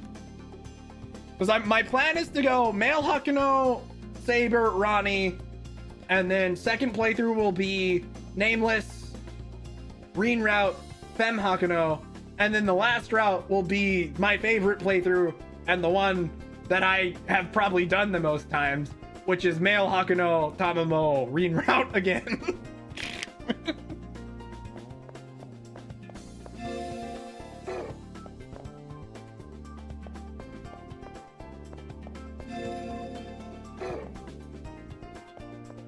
Oh, okay. What am I doing now? I think we're going to the arena. I'm gonna check the commissary for Mystic Codes. Codecast. Abigail Williams? I don't remember her. I didn't get that far in Grand Order, so there's a few servants I won't know. Shit, what are the new... Okay, so the music box and protection charm? Assassins deserve more love. Yeah, it's fair. So it raises defense and regen. That's fine. I'm gonna buy one of each just because. They're actually cheaper than I thought they'd be.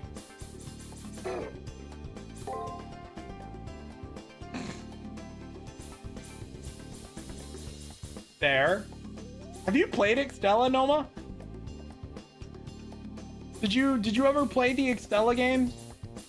Either Extella or Link? Arguably, he was playable in Samurai Remnant, at least.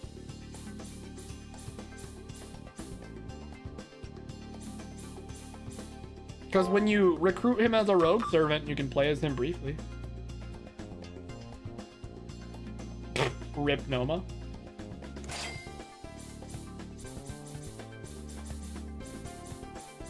That's probably fine, right?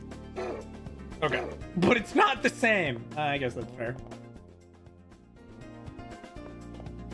Because technically in Extella, Ku was one of Hakuno's servants.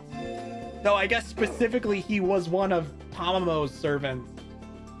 At least I think Ku was with the Tamamo faction. I don't even remember, actually. I feel like Ku was part of the Tamamo faction. I want to say he was. But he also could have been part of Narrows. I don't freaking remember, dude. It's been a bit since I've played Extella, so...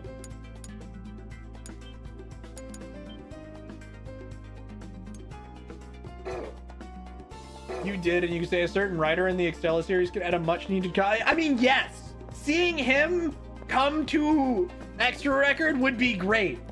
He's hilarious. He was one of the best parts of Zero. For being honest. At least for me. I really liked him in Zero. Beat all the stories and side stories in Extella. Got true ending and all. Oh, okay. I'm not sure I did all the side stories.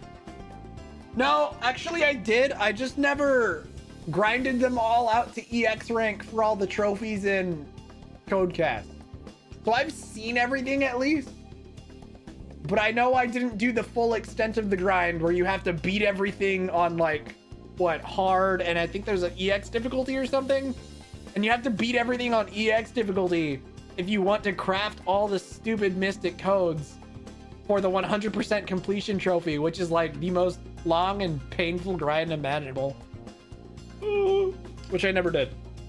Go figure. Because why would I? Ouch. So we already talked to Saber this week, right? Yes, we did. I talked to Saber immediately. We got the pendant. All right, we can head to the dungeon.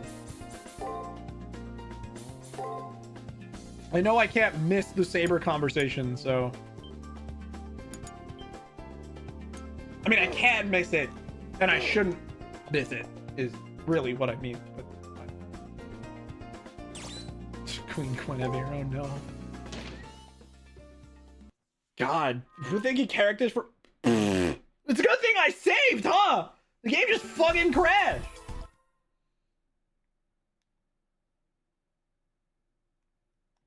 I sure hope that doesn't continue to happen. That would be really awkward. What if my Fate Extra download on my PSTV is corrupted and I have to reinstall the game?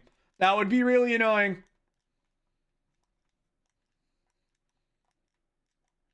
Please, God, don't be a problem with this particular dungeon.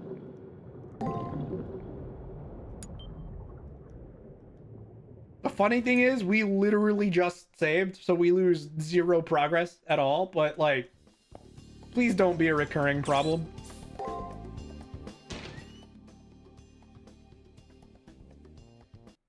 Okay, we're fine. That would have sucked.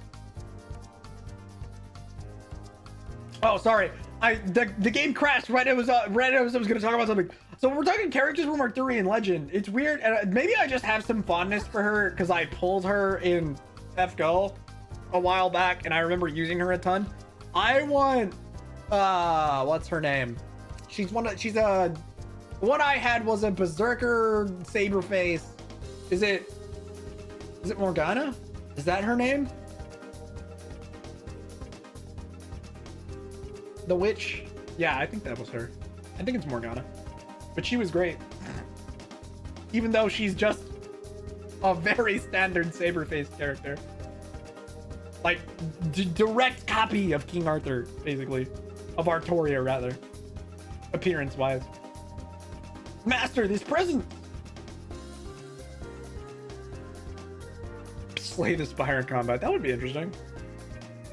Our opponent seems to be here, but their presence is somewhat unnerving. Until we obtain information on them, let's avoid running into them. The servant may not even be human. About that. I think we're gonna run into them and pray that we don't die. It'll be great. Surviving for 3 turns against this particular servant is not going to be easy, though.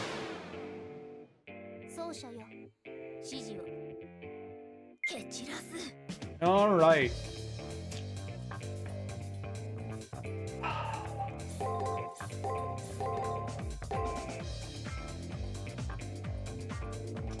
I guess if I'm seeing he's using attacks, we can at least trade, right? Motherfucker.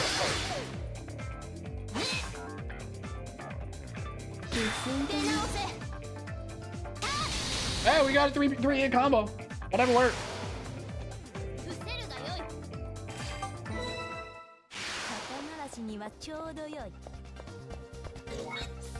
Ether shard. I probably should have bought more ether shards. Since I don't know what these guys are gonna drop. Probably would have been safer to grab an ether shard. Ooh. So I guess I probably shouldn't fight them.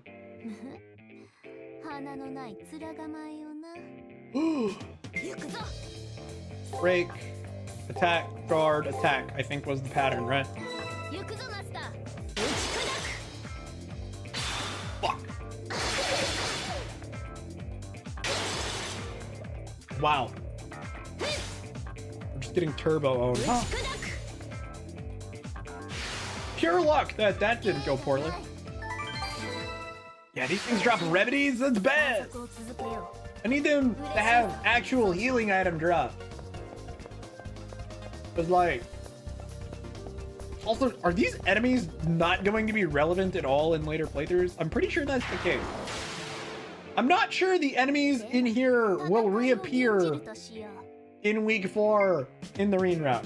I could be wrong on that, but like it wouldn't surprise me. Well, that was a good guess. I probably should have guarded, yeah. Or broke, actually, apparently. Whatever. Reading enemy info.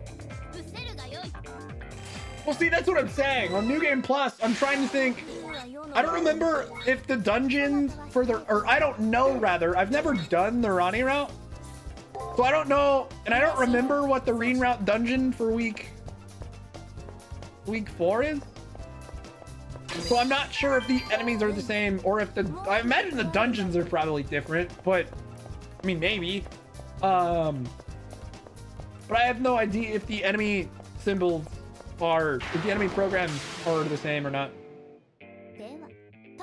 Also, I think there was supposed to be another chest back there, but we don't have Taiga's request yet. Yeah.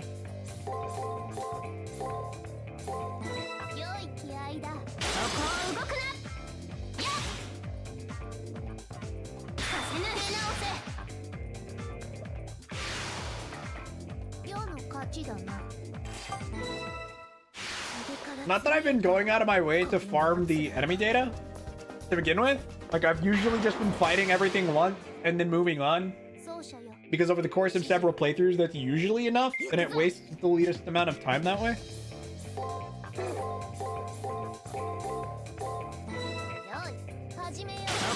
I'm sort of getting the hang of this pattern. I say as I fuck that up.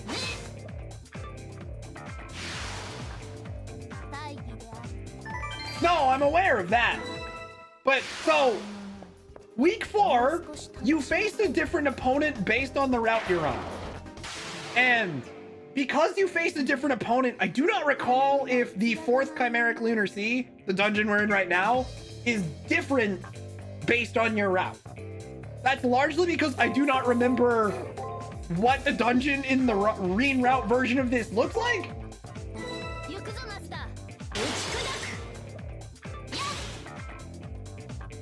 And so I'm just trying to see if the we'll see if this matters at all in my Reen route stuff.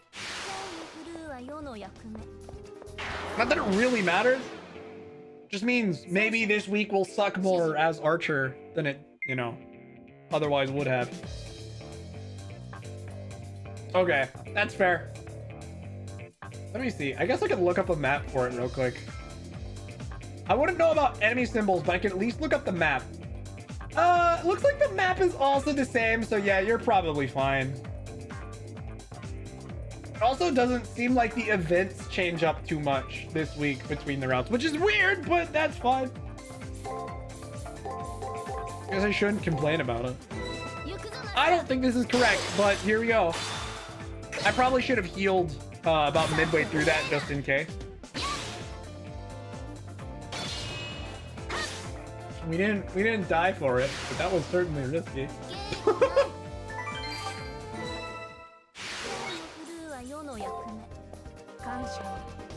I love how I could just use the healing fountain, but in an effort to not build up bad habits, because in the next 2 routes, I'm not going to use the fountain.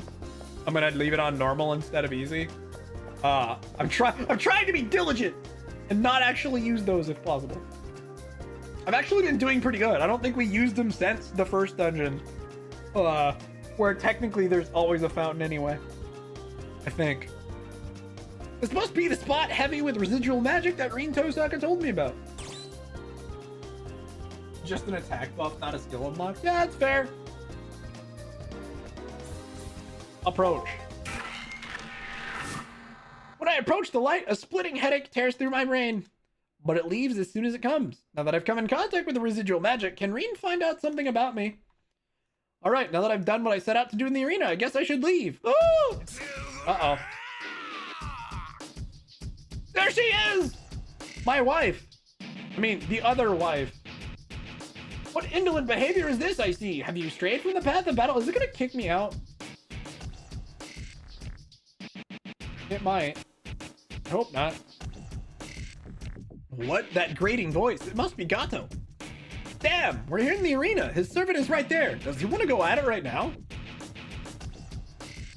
Now, Divine One, show us your light that illuminates 3,000 worlds. Yo, one of her eyes is purple. Yeah, she's going a little ham.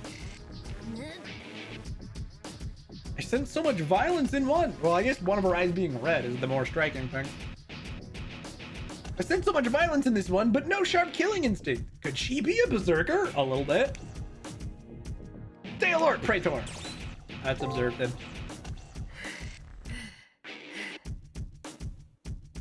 I feel like they did her dirty by making her a non-speaking berserker. Yeah, you're not wrong. I was kind of hoping she'd talk, but if she isn't, that sucks. What's going on? She's not coming at him. Something the matter, my god? Aha, you've decided to consecrate this place as a training ground. And I'll walk whatever path of needles you choose. Endure the whips of any hellish demons for you. I revel in the self-flagellation that you allow me to suffer on these grounds. You heard me, child. There's no time for us to play today. You have my permission to excuse yourself. We could remake will fix this issue. I don't even know if she'll return for it, but that would be nice. It looks like our lives have been spared by some form of divine will. We should retreat for now, Praetor. Though I'm ready to cross swords with them, I have a bad feeling, as if that woman isn't human. You're kind of right on the money there, unfortunately. If Saber wants to retreat, then I better follow her advice. Retreat for now, and then when we know more about them, we can engage. Does it actually kick me out? No. They do block my path at this moment, though. Unfortunate. So, I'm guessing the cipher key is down that way. That's fine. Let's see if we can get the rare enemy here. Sure hope it's here. It's not. That's a bummer. Oh well. Maybe one day. Let's explore the rest of the floor. Admittedly, I forget how rare enemies work. It might just be a random chance that they spawn. But rare enemies do start appearing this week. First Elgato, you expected him to pull a speedwagon he just had as a weapon. There. I just got the impression he was a monk. Considering that was only what? An hour ago that I first saw Gato?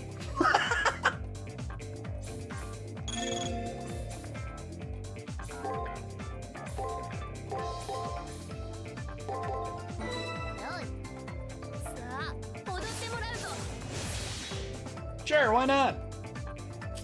Considering I know I'm on my way out of the dungeon, I might as well blast a few of these guys with the thunderous applause. Oh.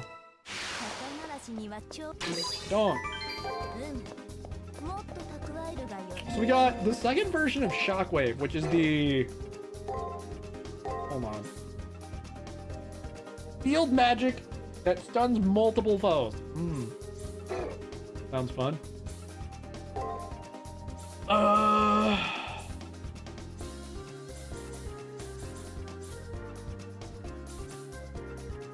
Probably could grab this.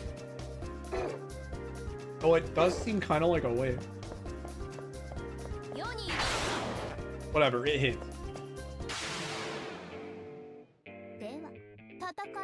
Felt more accurate than the last one we did. Holy! I mean, yeah. I guess I can just break, and then I can use... I don't know.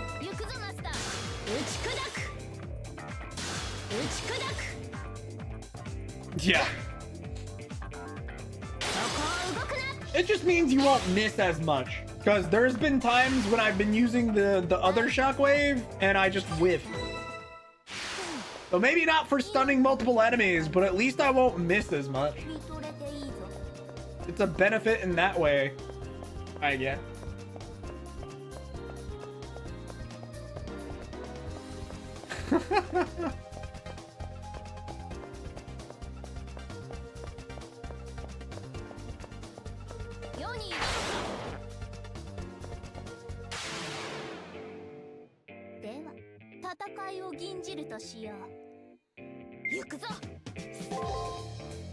Well, I failed on this third hit last time, right? So we could do Attack, attack, attack, break, attack, attack. Sure. 行くぞマスター。 I think I used break before. Oh wait. Damn it, dude. Of course I get it wrong again.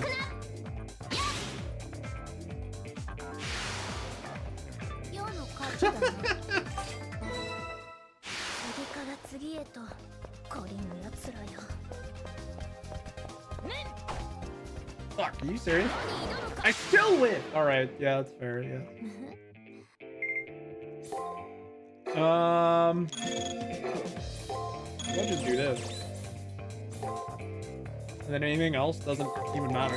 We get the hit, and then we kill it with the skill. この剣舞。 Later. そなたに。 Well, I guess it would have been bad if he was blocking. そなたに拍手を。大事な探索を続ける。 All right, that's that. We're probably gonna leave, but let me go ahead and fight 2 more enemies to quickly get a level. では、戦いを吟じるとしよう。 Go ahead and get a level.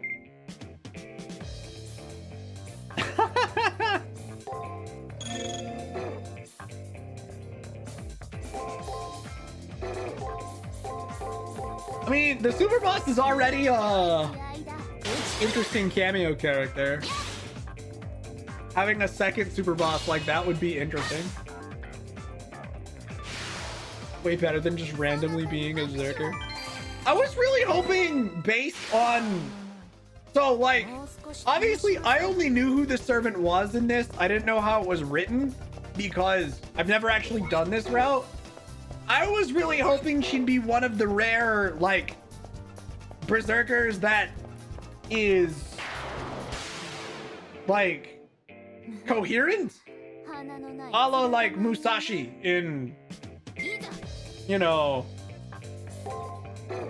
Samurai Remnant, right? Like, I was hoping she'd be one of those berserkers. Like, Musashi or even, I think Vlad even. Vlad the Third from Grand Order, specifically, was like a talking berserker. One that had some level of coherence. I was really hoping she'd be like that. I'm only slightly disappointed if she's just gonna be an untalking berserker. 良い気合だ。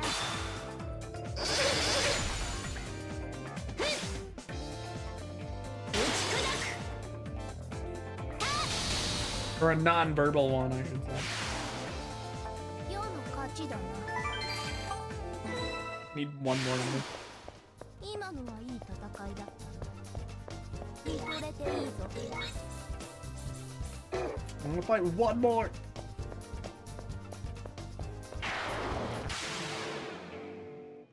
戦いを吟じるとしよう。行くぞ。 I feel like that could have worked, but did the berserker version of him exist yet? I don't think it did. Which is why, if they did that in the remake, it might be kind of cool, right? Hold on. I'm trying to be very vague when I'm actually talking right now, because this shows up on the VOD. If I can avoid reading some of that out loud, because it's we're dipping dangerously close into spoiler territory here. Yeah, Fate Go came out what, 4 years after this? So he didn't exist in Grand Order. Anyway. No, I know that. I was just talking about that in Fate Grand Order. He was my, when I originally picked up Fate Go in its original Western release, way back in 2017, apparently. He was my first SSR, actually. So he was the carry for my first account. Him and, funnily enough, Jean were my main unit that I use. Jean is my kind of support tank unit, and him as the majority of my damage.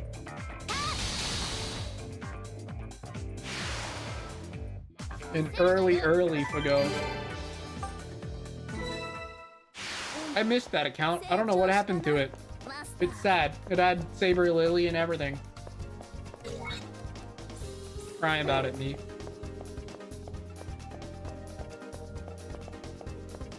Also that, yeah.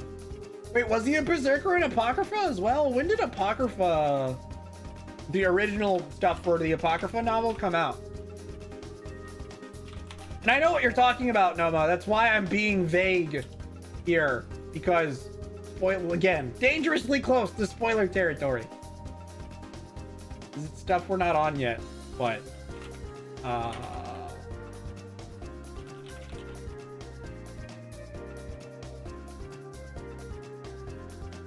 You can still get Saber Lily from the FP Gacha? Oh, that's good at least. You got her for free way back at release. She was like a... early start bonus or something. I don't remember. The light novel... Ah, okay. So, here's the thing. Is even the light novel for Apocrypha came out after Fate Extra. So... yeah. I can see where the timelines don't quite... oh, God. Yeah. If only.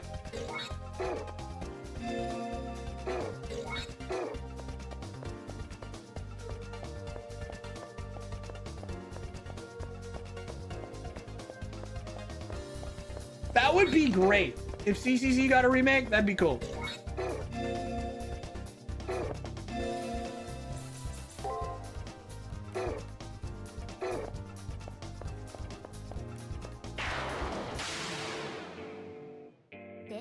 I just forgot that he wasn't a Lancer in Apocrypha for some reason. But fair enough.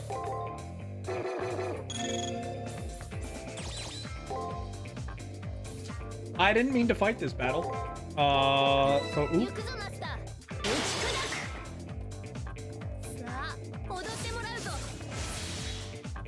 I need to leave. Let me, pop an ether crystal and dip out.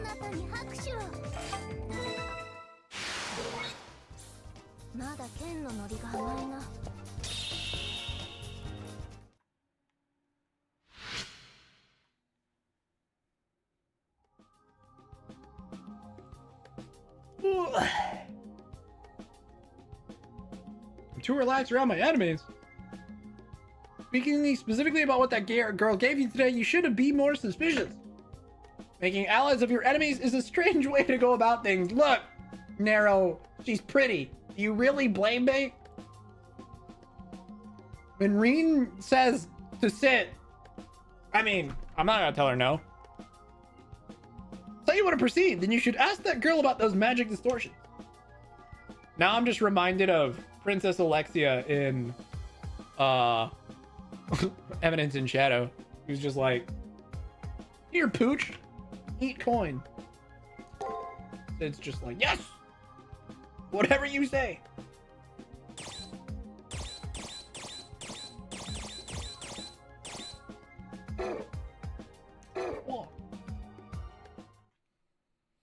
But considering that Extra Record took at least 6 years to make, considering it was what, announced in 2020 and it's not coming out till Q2 of this year, assuming, okay, to be fair, assuming they don't have to build the systems up from the ground now because they will have made Fate Extra Record, right? Assuming they don't have to build it from the ground up, we're still expecting a, 3-year development time, right? Probably. Is it actually? I have no idea. But that's where they moved it to. Will it actually come out in Q2 this year? Fuck if I know. I hope so, but who knows?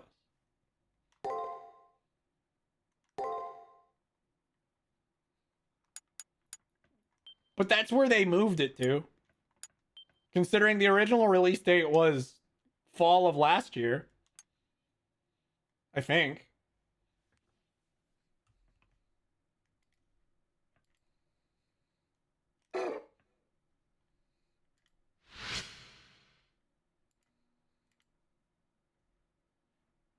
What was these?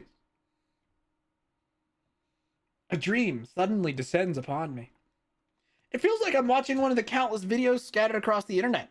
It is a scene I have witnessed before before while sleeping in the aftermath of the Grail War prelims.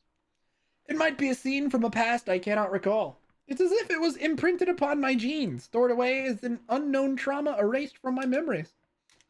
I hear a voice of lamentation. Why? Why do I yearn for something I despise? Why do I lament over which I love? In the midst of chaos, I watch as countless people die in misery. Why does blank move towards this scene? Is there an answer for this insanity? And if there isn't one, I will need to create one through my own strength of will. I have no need for memories, and I don't even really need a past. All I need to do is keep fighting. I hear a distant voice asking me to wake up. Oh boy. My eyes open. I just remembered tattered remnants of a broken dream. That dream just now, I can't attach a memory or event to it, but I'm sure it was a dream of my past. Of that fact, I have no doubt. It's driving me insane that no matter how hard I try, I can't recall anything about my past. As I can't do anything about it, I should just let it go for now. Or until I remember something. Wouldn't that be nice? Alright, I'm gonna save again when we regain control and probably call it for the day. Your mind seems to be wandering. I hope you're not dwelling on that girl in the nurse's office. Of course I am! Pretty girls are on my mind all the time, don't you know, Daryl? Am I playing 2 games that are getting remakes later this year? What other game am I playing that's getting a remake?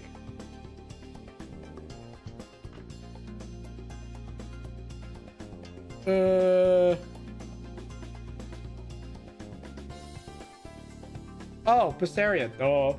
Yeah, I guess I am. Assuming the remake of this actually comes out, though the remake of Berseria, I don't even really consider it a remake. That one's an HD port. If HD port even qualifies, it's more a port to current gen. I'm still so fucking confused about the Berseria remake. Whatever, doesn't matter. At any rate, we should focus on that noise we found yesterday. It could be a trap. It's a tarp. Right, I'll find out what that means. Bean's probably in her usual spot. I'll stop worrying about Rani long enough to ask about my headache. Yeah, sounds good to me. I'm gonna go ahead and save. And then I'm gonna call it here. It'll be fine. I gotta remember next time that I have a level up, but whatever. We'll cross that bridge when we get there. Yeah.